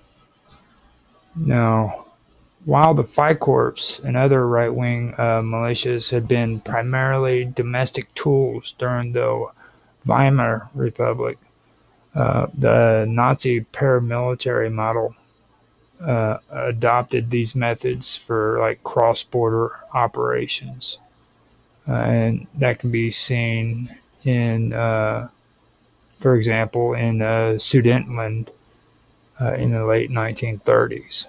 Okay, now these operations were part of a deliberate strategy to weaken states like Czechoslovakia from within, and they were also set up to justify annexation. Um, Now, that right there for me, it kind of shows a continuity between like early 20th century paramilitary culture and aggressive expansionism of Nazi foreign policy. You know what I mean? Um, so, I mean, it's right there where you can see the connection. Like, this wasn't something new. This was actually a strategy that was being used well into the early, or from the early 20th century all the way up into Nazi Germany. You know, and I'll go ahead if you. Okay. Okay. Now, the rise of Adolf Hitler and the Nazi Party, uh, all that did was intensify the pressures on Central Europe. Okay. Now, Hitler combined the ideas of ethnonationalism, the cult of an authentic nation, and the aggressive assertion of German power in a vision that was both ideological as well as militaristic. Now, at the core of his worldview was ethno-nationalism. Okay, the idea that the German people, defined by race, language, as well as shared culture, were the authentic nation. Okay, and they were destined to dominate weaker or lesser people. Okay, now the cult of authentic nation under Hitler emphasized purity, continuity, and destiny. All right. He portrayed Germans as the inheritors of a historical mission tied both to the memory of past empires and to an imagined future of global leadership. Um, Czechoslovakia, as a newly established democratic and ethnically mixed state, uh, was then particularly vulnerable. Okay. Um, the Sudetenlands, with its significant German minority, became the focal point for Nazi subversion. Uh, Hitler's policy relied both on propaganda and covert paramilitary operations, like I just said, and that was in order to destabilize the region. Um, Now, in order to do that, he had to exploit ethnic grievances and the fear of German resurgence after the First World War. You know, um, now Masaryk and Benet then responded to that by strengthening alliances with France, then Britain, and neighboring Eastern European states. Um, Now, Benet was the one out of the two of them, in particular, who became deeply engaged in bloc politics. Okay. Now, he was the one who was really into it. And his idea was that he was ensuring that Czechoslovakia wasn't isolated uh, in a, a Europe that was increasingly dominated by aggressive powers. Because this is what it was. It was just a whole bunch of aggressive powers that were fighting for dominance and power. You had the Austria-Hungarian Empire that had collapsed, and all of these eastern countries were just pouncing on those areas for land. You know what I mean? Hmm. So that's basically how it played out, and Benet was the one who was like real deeply entrenched into what I call bloc politics. Now, despite these efforts, the Munich Agreement of 1938 demonstrated the limits of these strategies, basically. France and Britain both seek to avoid direct conflict, which allowed Germany to annex the Sudetenland without Czechoslovakian consent. Now, this betrayal, in my opinion, exposed the vulnerability that small states had when who are dependent on alliances. You know what I mean? And it also underscores like the dangers inherent in ethnic-based claims and the use of paramilitary pressure to achieve like political objectives. So that's kind of how that all played out from what I've taken in. You know what I mean? And this, believe it or not, is the easiest way of explaining all that. I don't know if all that made sense to you or not, but this is the easiest way I found to actually explain this stuff, because it gets really, really complicated, dude. I mean, seriously. If you go in and I'll go ahead. Yeah, I was just thinking if it's not really complicated. Yeah, exactly. But, yeah. Like you go in and you try to read the textbooks on this stuff. I dare you, dude. Your head will hurt within at least a half an hour of reading that stuff. And I'm not talking about stuff on the internet. I'm talking about actual textbooks. It will hurt because the whole story behind what took place here is very, very confusing. It's very, very complicated, and there were a lot of things that were taking place during this time period. You know, like I mentioned at the beginning of the stream, I'm not going to mention the Dreyfus incident or, Plum or whatever, Bloom in France. Yeah. You know, because I mean that's what most people talk about during this time period and about the German occupation and stuff. But I mean, it really doesn't bring out what actually took place during this time period at all. It just talks about how Germany invaded France within 6 days, I think it was. You know. Yeah.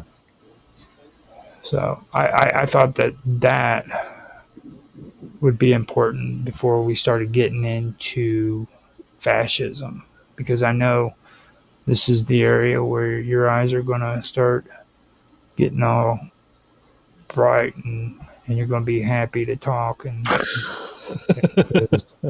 there's nothing better than talking about fascism.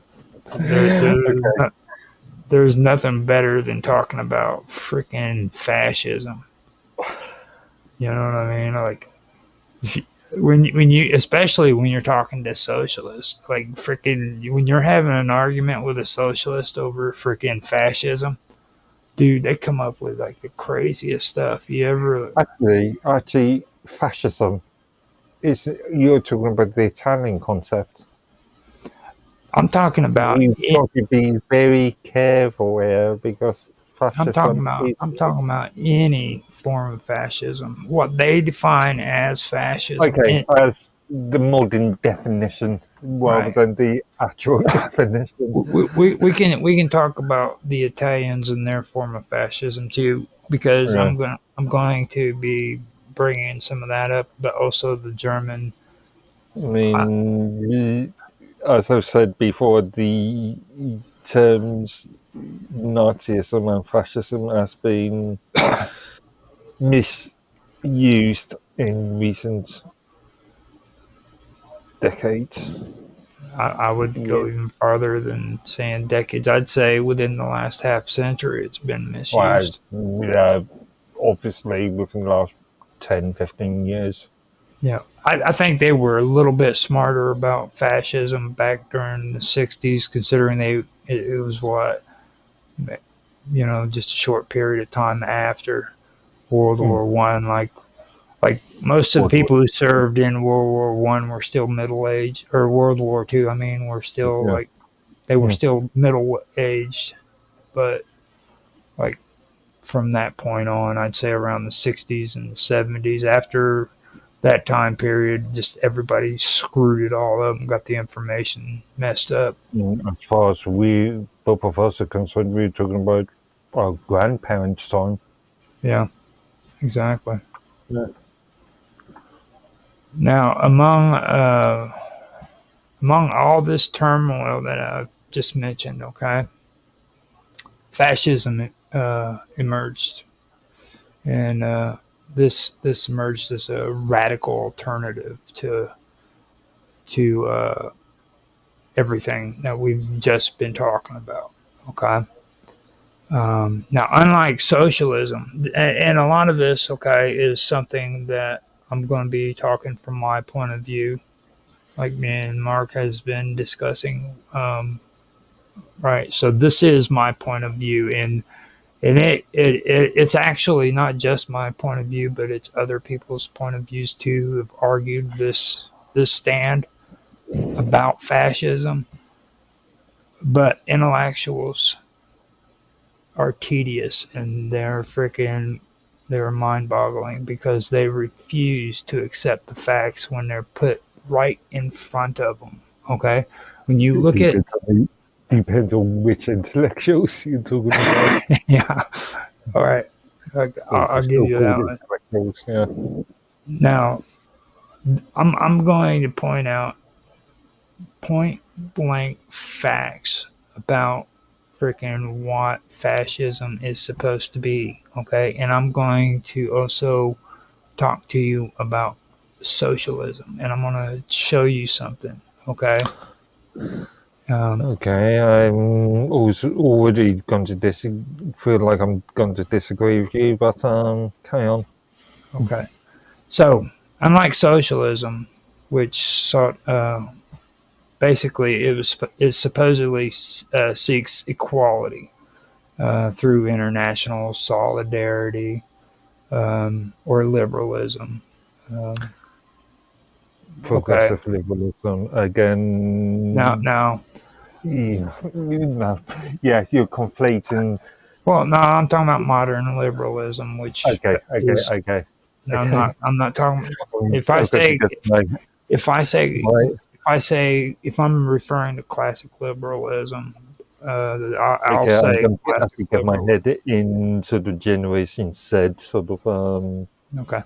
Now, uh, now, well, even unlike classical liberalism too. Okay, which also emphasized like individual freedoms, um, and socialism.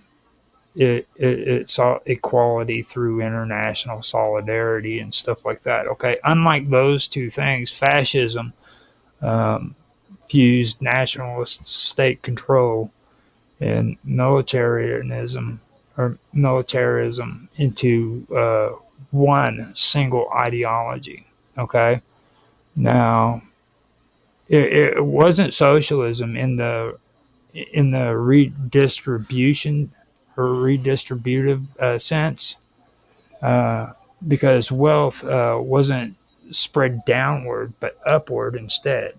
And what fascism did is it freaking did the same thing that socialism did, but instead of it being redistributed downward, it was redistributed upward to loyal elites and yeah. monopolies.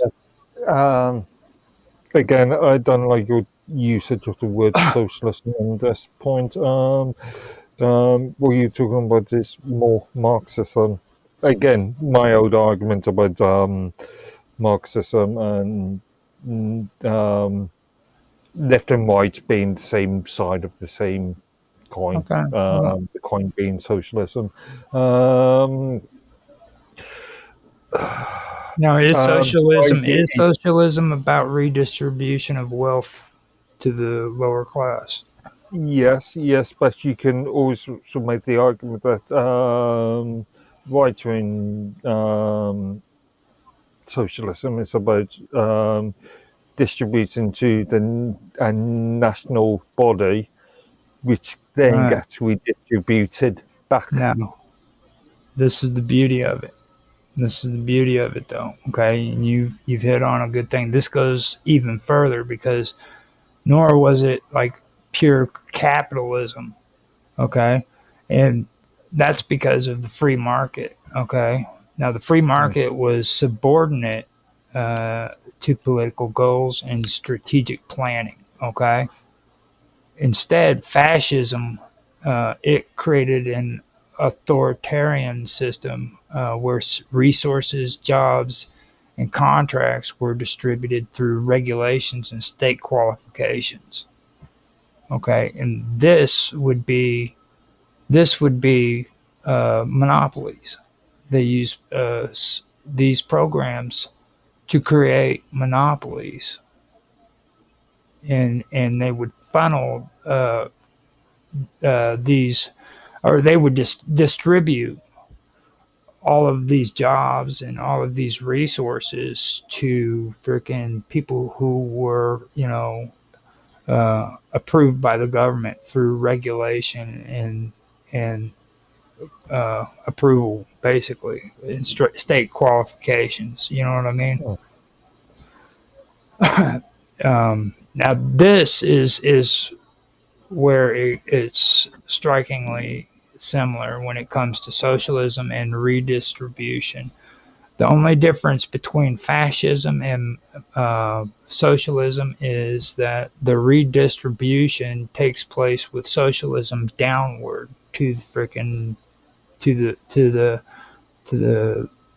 the miscreants, the poor and the decrepit. Proletariat. You know what I mean?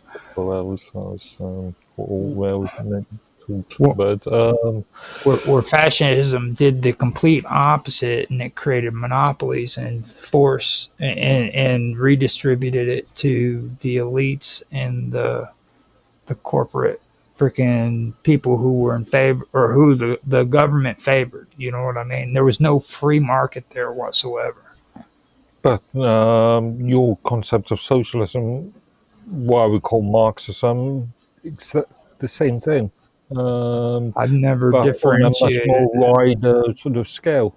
I've never differentiated Marxism from Well, socialism. you are using the term socialism Because as that's a what synonym it for is. Marxism. See, you But, need to stop allowing people to categorize these names. Like, there's no difference between a communist, a Marxist, or a socialist. Isn't fascism just a form of national socialism? That's kind of what I'm getting at. So what you're calling socialism is I'm calling it. Marxist idea. I'm calling it fascism because it's the trendy, hip thing to do in today's society. Okay. This is Stop thinking like a boomer. this is like basically what I'm saying is the fascist idea is nothing more than taking socialist programs and creating monopolies out of those socialist programs in order to funnel that money into elite hands, or into corporations like the Krupps that were only solely on a state level. right. Exactly. But then again, the trickle down argument. Well, that would happen in a free market, though. You see what I'm saying? That would actually happen. To the people to the workers of that organization. Mm-hmm. Well, so as long as you're a member of that organization, you receive a share of. When it comes to the situation that was taking place there during that time period, though, it gets a little bit more intense. The whole thing about the redistribution idea, when it came to these monopolies. They were favored by the state. All right. Now it wasn't capitalism and it wasn't socialism. Um, the three the free market was subordinate, you know, to political goals and strategic planning Yeah. when it comes to the free market. Now, instead of that, fascism it created an authoritarian um, system where resources, jobs, and contracts uh, Mm. were distributed through regulations and state qualifications. Now, ordinary citizens gained opportunities only through loyalty, while industrial magnates thrived through monopolistic privileges. Okay. This arrangement, if you look at it, it echoes Bismarck's earlier strategies too. Okay. But in fascism, the stakes were like a way higher, and the mechanisms behind it were a lot more ruthless. You know what I mean? Um, so by the time Hitler consolidated his rule, uh, the few, uh, the fusion of ethnonationalism, state monopolies, and racial identity had pretty much produced like a system that was unlike any other. Okay. Um, Now, fascism, uh, it wasn't just an authoritarian state either. Let me point that out. Okay. It was also a militarized vision for the nation. Okay. And they justified this through pseudoscience and sustained sustained it by the redistribution of both property and human lives. This is where we start getting into the cult of authenticity. You know what I mean? Arguably, what you would call socialism, what I would call Marxism, is also the redistribution of Yeah, property and I'm just explaining it. yeah. You're actually filling in the blanks, to be honest with Mm. me. And let me make this point clear. I don't support socialism or fascism. I'm just Um, I'm just putting. um, I socialism, in modern contexts, such as national healthcare. that's Usually, socialism, National Socialism, to be more precise. yeah. But Yeah, if you, yeah, well, this is more nuanced, isn't it? Because if you use the NHS model, the British NHS model, anybody could enter the UK and still get treatment from the NHS. May they be legal or illegally entering. well, it all depends on how well National Socialists uh, get along with social democrats. Okay, because you have to understand these socialist groups don't work too well together. Okay, now social democrats would love it if you could just freaking walk into a hospital and get health care for free. Nobody asks your name. Nobody, you know what I'm saying? They would love that. That would be the true freaking form of socialism in their opinion. And the state would pay for all the bills. Yeah. So it's not free. Well, I hate this terminology. I hear all the time, well, the NHS is free. No, it's not. It's paid by taxation. It's free at the point of usage, but it's still not free. well, how are they going to tax you in a socialist? in society, because like you're not going to get paid, so how are they going to take money from your earnings? Okay, so I mean that whole taxing you is gone. So where are they going to come up with the money to pay these poor doctors? Oh, hold up! They don't have to pay. I'm They just don't have using to the pay doctors in British, a socialist yeah, I'm society, just using the sort of current British model, right? post 1945 model.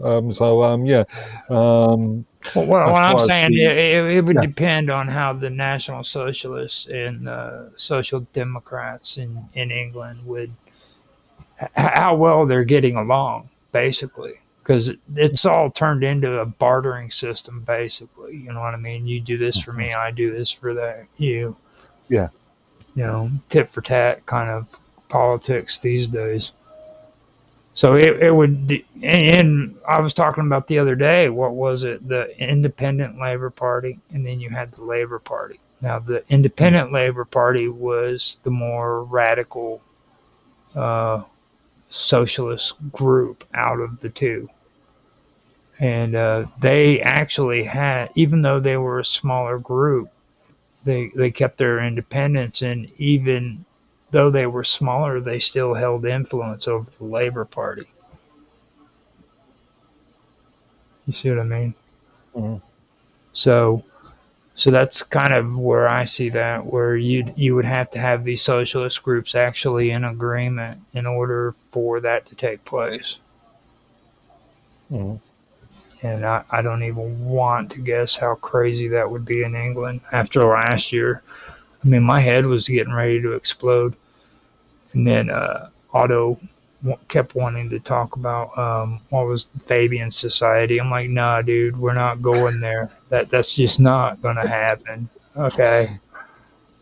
I That's fought the tooth yeah. and I was nail. going to say the Fabian concept has cropped up recently in a few of my other discussions with other people.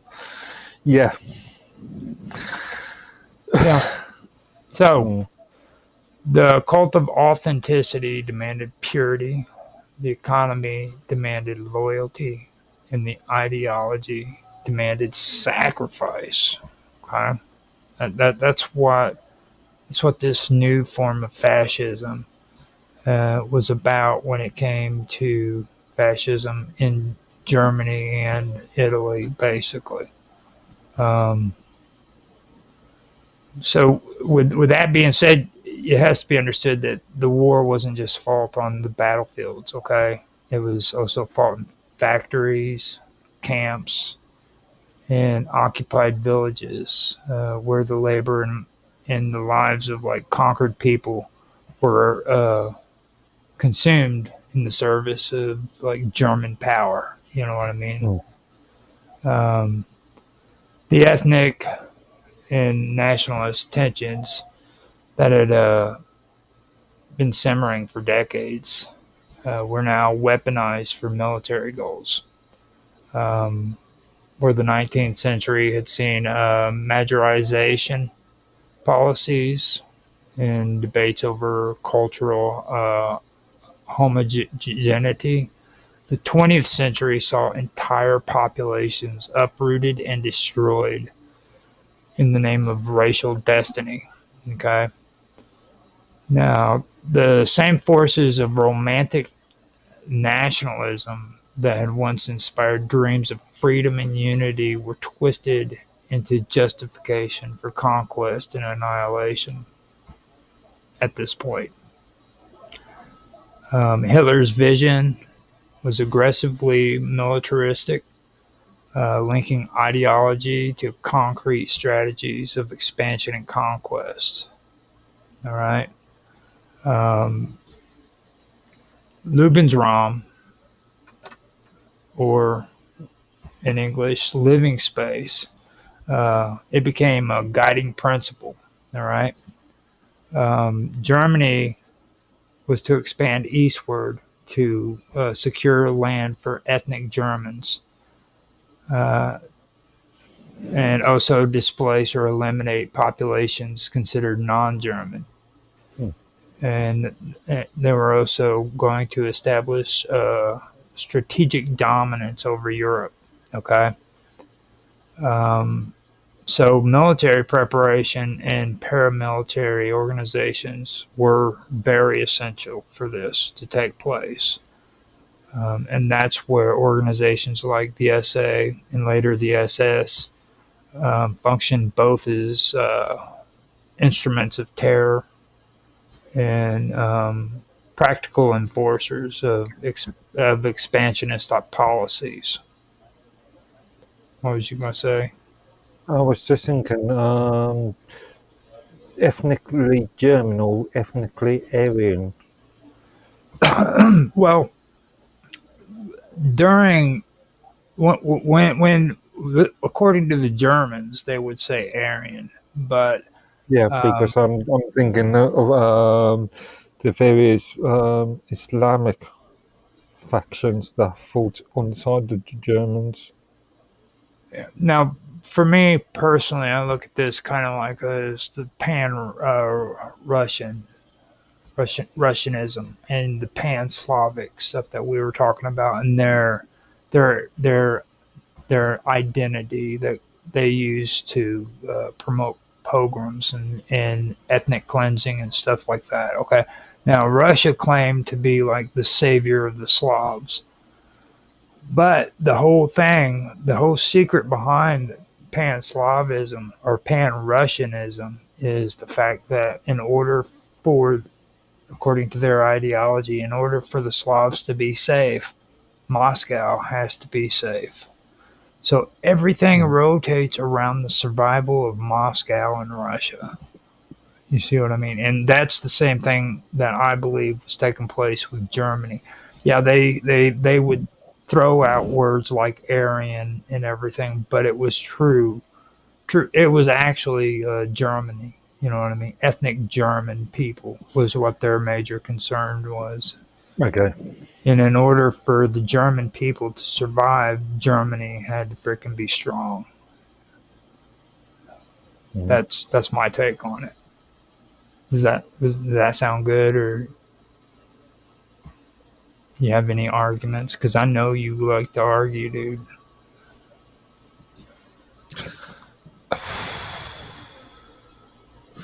Uh, it's a difficult one.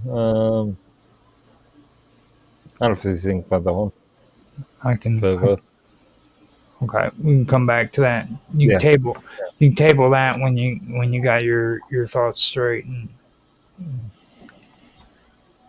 okay, so uh, Germany's full occupation. Okay, Mm. and that's something that I want to get into. Germany's full occupation of Czechoslovakia, okay, which took place in like 1939. It removed the independence of the Czech lands, and it forced the Slovak territories into a German-aligned puppet state, basically. Throughout the war, the ethnic and nationalist tensions that had characterized Europe for decades had then become manipulated to serve military and ideological goals. Okay, uh, the regime framed ethnic Germans living outside of the Reich as a natural extension of the German nation, and they asserted that they were oppressed minorities in need of protection. Okay. So this narrative justified territorial expansion into Austria, the Sudetenland, and later Poland. Now, by portraying these populations as endangered by hostile neighbors, Hitler mobilized both domestic support and paramilitary forces to intervene abroad, basically. And that's basically how all of that played out. Um, Now, with all of that covered, um, I want to talk about paramilitary structures because this is something that nobody ever discussed when it comes to World War One or World War Two, especially. You can talk about Nazi Germany all you want until your face turns blue, but until you learn about what paramilitary structures are, you're not really going to get an idea of what was really taking place during that time period. Um, this is very, very crucial for people to learn if they're into history. I don't know if you know what that means, Mark. Are you Uh, aware? sorry. What paramilitary? Paramilitary structures.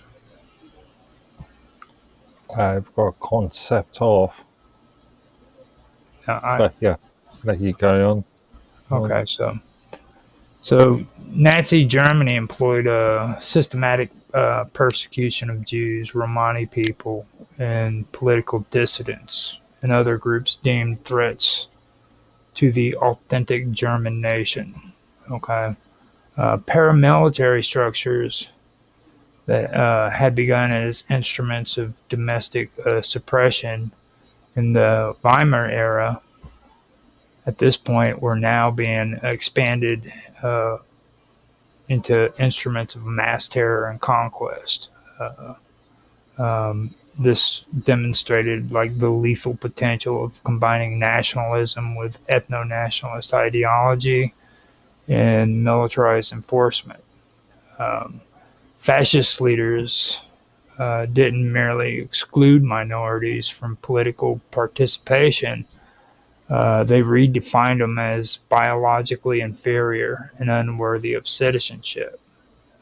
And that would mean that Jews, Romans, and Slavic people were unworthy of citizenship. So these people were stripped of professions, barred from education, and deprived of rights. Romania rather than Romans. You said Well, Romans. yeah, Well, yeah, I got Roma. what you mean, but yeah, Okay, hold up. Roma is the Roma, yeah, that's yeah, more that's correct. code Yeah. word for gypsy, dude. Roma. Well, that's area of Romanians, Eastern Europe. yes. Yeah, yeah. That's basically. Don't tell a gypsy that though, okay? Just do me a favor. Never tell a gypsy that. Don't The correct former, them. the former state of Transylvania. Well, I mean, just don't correct them about the Roma people by saying Romania. Don't do that. They get a little agitated by that. So now, the the thing that you were talking about with the Aryans, okay, that's the Mm. process of Aryanization, okay. That's basically what it was referred to, Aryanization. Now, the process of Aryanization transferred Jewish businesses and properties to loyal Germans, okay, redistributing wealth as a reward for obedience. Now, Okay, sorry, I was thinking of Arianism in the more to the medieval concept. yeah, well, Yeah, well, Aryanization is pretty much the same thing. You know what I'm saying? It's like mm, that was the whole concept, even from all of the other countries. So um, this wasn't really that far of a reach when it came to Germany either, because like how we were talking about the Middle East, they had the Aryan Bank mm. in freaking the Middle East, which was one of the major banking systems in freaking freaking Palestine during that time period. You know what I mean? Like if you were in that region, you had to bank through the Aryan Bank. That's what it was I was called. thinking when I was talking about Muslims, there were Islamic forces. I'm thinking of I'm going to totally butcher this name, but Hajar Emin El Husseini. Oh my God, that's a horrible translation. I'm glad that you're nicer than I am, dude, because like I did Emin El Hussein, like Husseini. you're talking about some guy from Iran, aren't you? Yes. Yeah, I could tell by the name. It's like they get all crazy and stuff when you try to pronounce them. Yeah. So, so Grand Mufi of Jerusalem during the 40s. well, the thing about a lot of that is like a lot of people don't understand that like Turkey was actually an ally with Germany as well as Italy. You know what I mean? And the Ottoman Empire was actually on the side of not the Allies, but the oh God, I'm having Well, a the Ottoman Empire was Islamic in culture, anyway.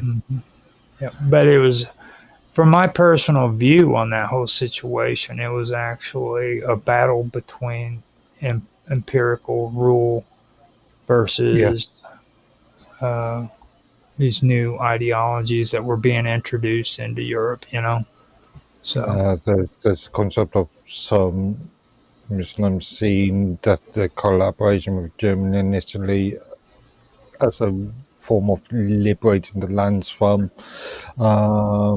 powers such as Britain and France. Mhm. So the like I was talking about, they would take and transfer businesses and property to loyal Germans, okay, as a reward for obedience. Now, in this way, racial ideology became inseparable from economic redistribution. And that ensured that the consolidation of power was both material rewarding and ideologically justified. Central to this transformation was the use of racial theory as a political and economical tool. And when we started talking about Darwinism and um, the later expanded version of what a lot of eugenicists uh, termed as Darwinism, when they started saying that some people were are more highly superior than others. They were actually trying to justify the monarchy. You know what I'm saying? Trying to say that nobles were somehow genetically more evolved than what the commoners were. You know what I mean? So it became a warped uh, form of Darwinism, and I still need to check on it, but I'm not sure about it. But I'm sure that all started because of Darwin's brother. Yeah, you mentioned this last week on And not really sure. I was going to check that out, and I wasn't really for sure on if that's true or Hmm. not. And it literally just slipped my mind. So, but that's what I have heard. That's probably the biggest conjecture I've said tonight. And Mark Edworthy's going to point it out at some point. I'll let you do the research on that one. Because again, like you, I'm unsure of one. Now, a lot of this is the use of what is termed as racial theory. Okay, and that was used as a political and economical tool. Okay. Now, as the Second World War unfolded, this system reached It's probably most horrific stage. Okay, um, this is where the Nazi regime viewed conquered populations in Eastern Europe not as citizens but as expendable labor. All right. Well, as I mentioned with that Elfman film earlier, not the Nazi Party considered a lot of external states as slave labor, as slaves. Right. Exactly. Yeah. This is the part I was saying where the good stuff is going to come, where you can talk about that because it does go deep. Now, you'll hear, and I'm not saying that it's not true, but a lot of people always talk about like the persecution of the Jews, and I've even mentioned the persecution of the Gypsies. But they also did this slave labor. Maybe I don't know about the genocide and all that, but when it comes to slave labor, they did that to the Poles as well as the Ukrainians and the Russians and other. Typically, they considered any non-aligned, non-access power. So Norway being the most obvious, Mhm. or France. Yeah. And this kind of goes into what we were just talking Sorry, about. Northern France. Yeah. Hmm. Got to make a distinction between North and South, the Vichy regime. Well, this also goes back to what we were talking about when I said when we were discussing Aryan versus German. Um, because like you were talking about Scandinavia, how much more Aryan can you get? You know what I'm saying? Mm. Like, I mean, blonde hair, blue eyes. You know, yet they were using them as slave labor. You know what I mean? Mm. So that kind of tells you right there a little bit about um, what was going on. You know, now this whole Aryan thing could have pretty much been just propaganda. In order to fuel people into following the Nazi ideologies and stuff like that, because it does make your blood boil. You know what I mean? When you read through that stuff, it does make your blood boil, and it gives you this unfamiliar freaking form of excitement. You know what I mean? It does do that, but you can get that same kind of excitement from reading Nietzsche. Mm. You know, Nietzsche does the same thing, and I think that's what uh, Adolf Hitler was going for when he wrote Mein Kampf and all of this stuff. So now, like I said, Poles, Ukrainians, Russians, and others were forced into servitude. They worked in agriculture, armaments, and industrial production for corporations like Krupp and IG Farben. This consisted of slave labor, and trust me, this wasn't incidental. Um, it was actually the backbone of the war economy for Germany. So this is how they were able to fuel the war economy, by the use of slave labor from the people that they conquered. You know what I mean?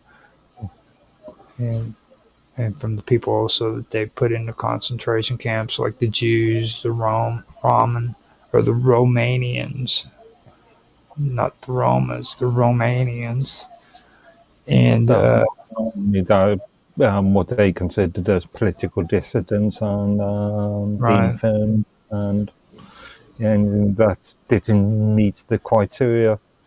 right. Now the regime's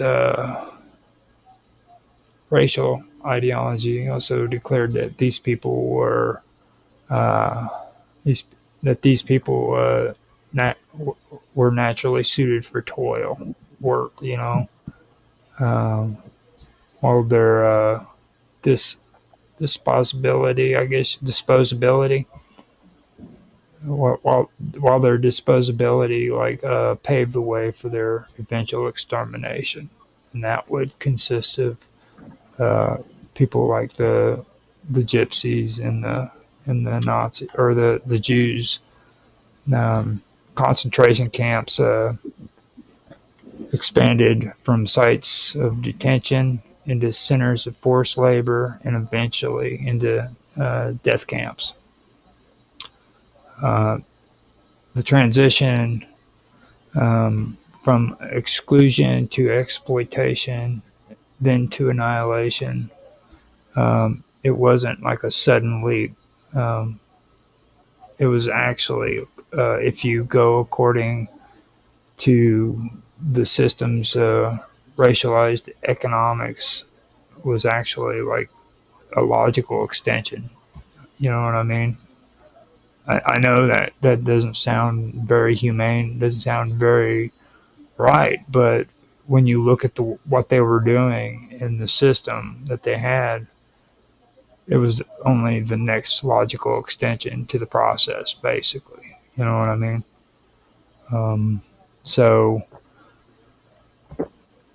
the claim that Jews had betrayed Germany during the First World War, um, that was known as the stab in the back myth. It provided the emotional fuel for this ideology.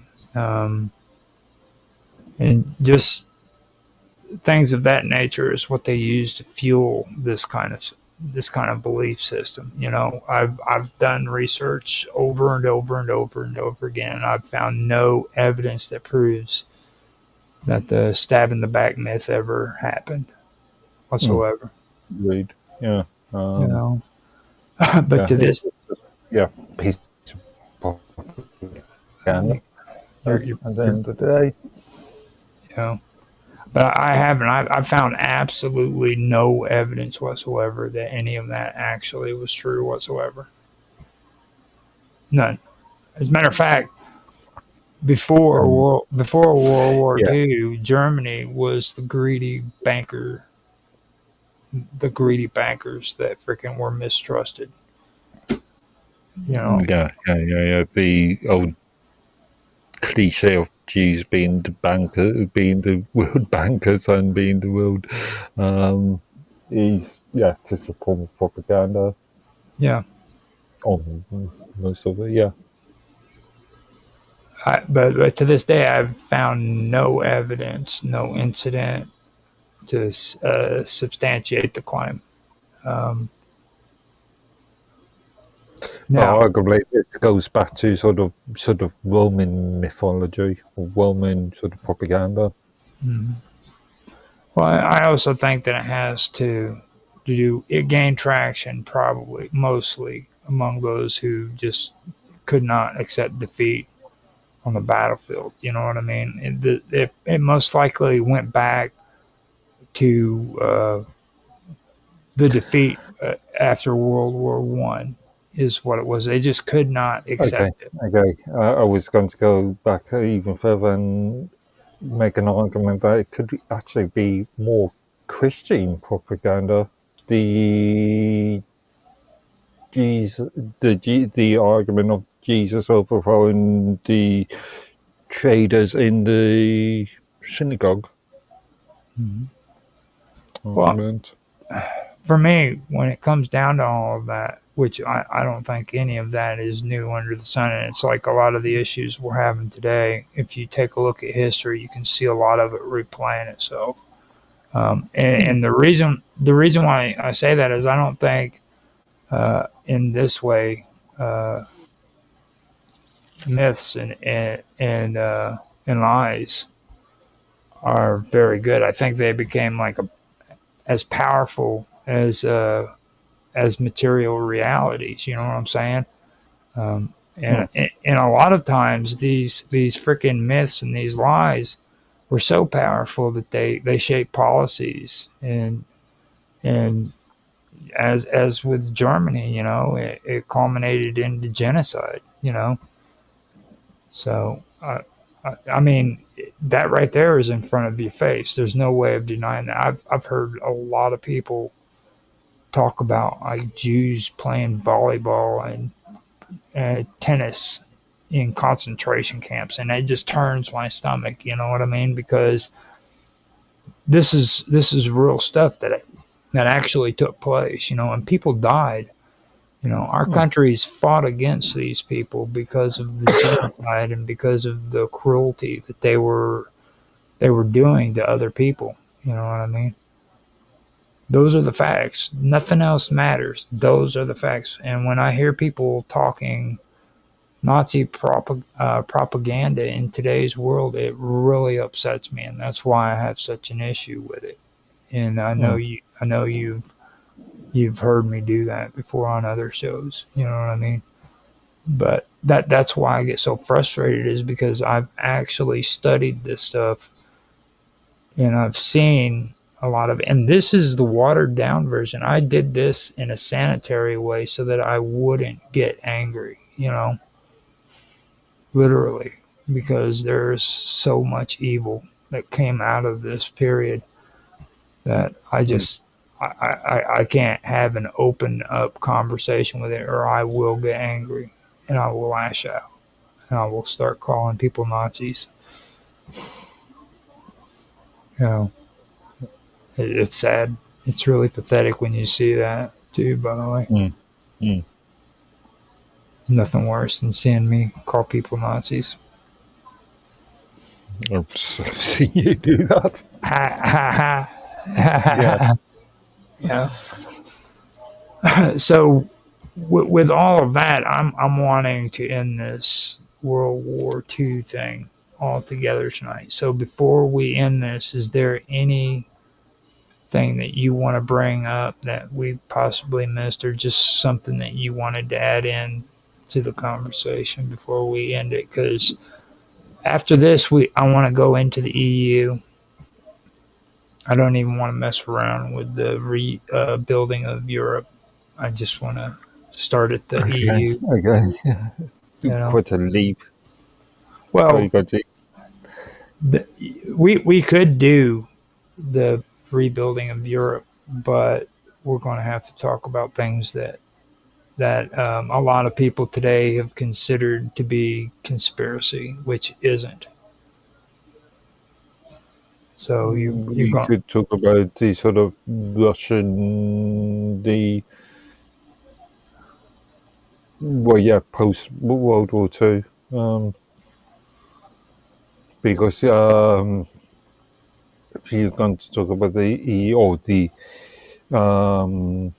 European Economic, the EC, there really isn't that much time difference, to be honest with you. I mean, you're talking about mostly 1945 to what? Yeah, the foundations of the EU, or what is now the EU, came out of sort of the mid-50s. Yeah, so you're talking maybe a 10-year time difference. I could pull together maybe a 10-year span of what took place there. Keep it light, you know what I mean, so that we can kind of explain the rebuilding of Europe, but not get too technical, so that we can get into the EU. Because we got 3 more episodes this year, and I want to be able to do it. Yeah. You can only pack in so much. I mean, we want to do this right, you know, and getting the EU out there and kind of explaining what's going on in today's world with it, European Union, is really important, in my opinion. European Union / European Commission. Yeah. So, I mean, it's your call on that. What you want to do? Do you want to go that route? Kind of go over the Reconstruction period and then like go right into the EU shortly after. Maybe do that. Yeah, I think that makes more sense. Okay. And then we can touch on East-West Germany, and the Soviet Union, and Yeah, because the But, reunification in Germany. Yes, that's actually a good point. hmm. Yeah, never even thought. I forgot all about that. And the fact that Germany is the ringleader of the EU. Oh, Brussels, technically. Don't get me Brussels, started. but Germany has a, or has had a Look, I'm gonna. fundamental influence in. I try to stay civilized on this show, okay? But I'm gonna tell you something. You never trust people with little feet, ever. Okay, Poirot was one of the greatest detectives ever. that's why I Fictional. know Angelo Lansbury was the greatest detective ever. One of the. Yes. Let's not forget Mr. Holmes. Well, yeah. I mean, you can't go without saying, Mr. Holmes, but he's not Agatha Christie, though. You know what I'm saying? Okay. Yeah. So we had to say something nice about Agatha Christie before we ended this. So it's after 3 hours now. Before we go, man, you want to tell everybody how they can reach you if they want to get in contact with you and talk to you? Yeah, sure. Simple enough. I'm on minds.com under the username Medworthy. Okay. And you So, can find you can find me too at Roger Hansen or Roger_Hansen at minds.com, as well as at ROGLOL1973 on X. Now I do stream on Rumble. I also stream on Kick and Twitch and YouTube, as well as D Live. On D Live, you can find me there at Roger_Hansen, and Kick, you can also find me at Roger_Hansen. On YouTube and on Rumble, you can find me at the Praetorian, where I do these shows every week for 12 episodes each year. And we usually go from one area to that's how it's played out, where we've gone from one area to the other. Like the first season was the United States, second season was England, and now we're covering Europe and we're discussing political history. So we do that once a year for 12 episodes, and we are now going into the European Union on episode 10, right, Mark? European Union. Oh, well, yeah. 10, let's call it, let's look at the Soviet thing first and then jump into, seeing as we've got 3 episodes. Yeah, it'll work. It'll work out. Okay. We'll write up a few notes and let's have a look at them and then, yeah. Well, let me correct myself, because we had just discussed that we will be talking about the reconstruction of Europe and the lead up to what would be the EU, and then go into the EU. European EEC, EU, EC. Yeah. So they're all sort of different segments with the same thing. So with me and Mark Edworthy, there is so much excitement, and with us, man. All we can say that is, if you like this episode, please like, subscribe, share, make comments down in the comments section, guys. Now, the reason why I always mention the comment sections is because that is the most important thing that you can do for a content creator. Because first of all, content creators appreciate it when you reach out and give a good comment to them. So even if you don't do it to us, do it to somebody that you like and you enjoy their videos. Say hi to them and say you like what they do. If you do like what you have here, say hi to us, because we'd love to talk to you. And second, it helps out with freaking viewership. It helps out with interaction with not only us and you, but also with the platform. It shows that we're an active channel. And thirdly, you may come up with some arguments that we haven't thought about, or you might be able to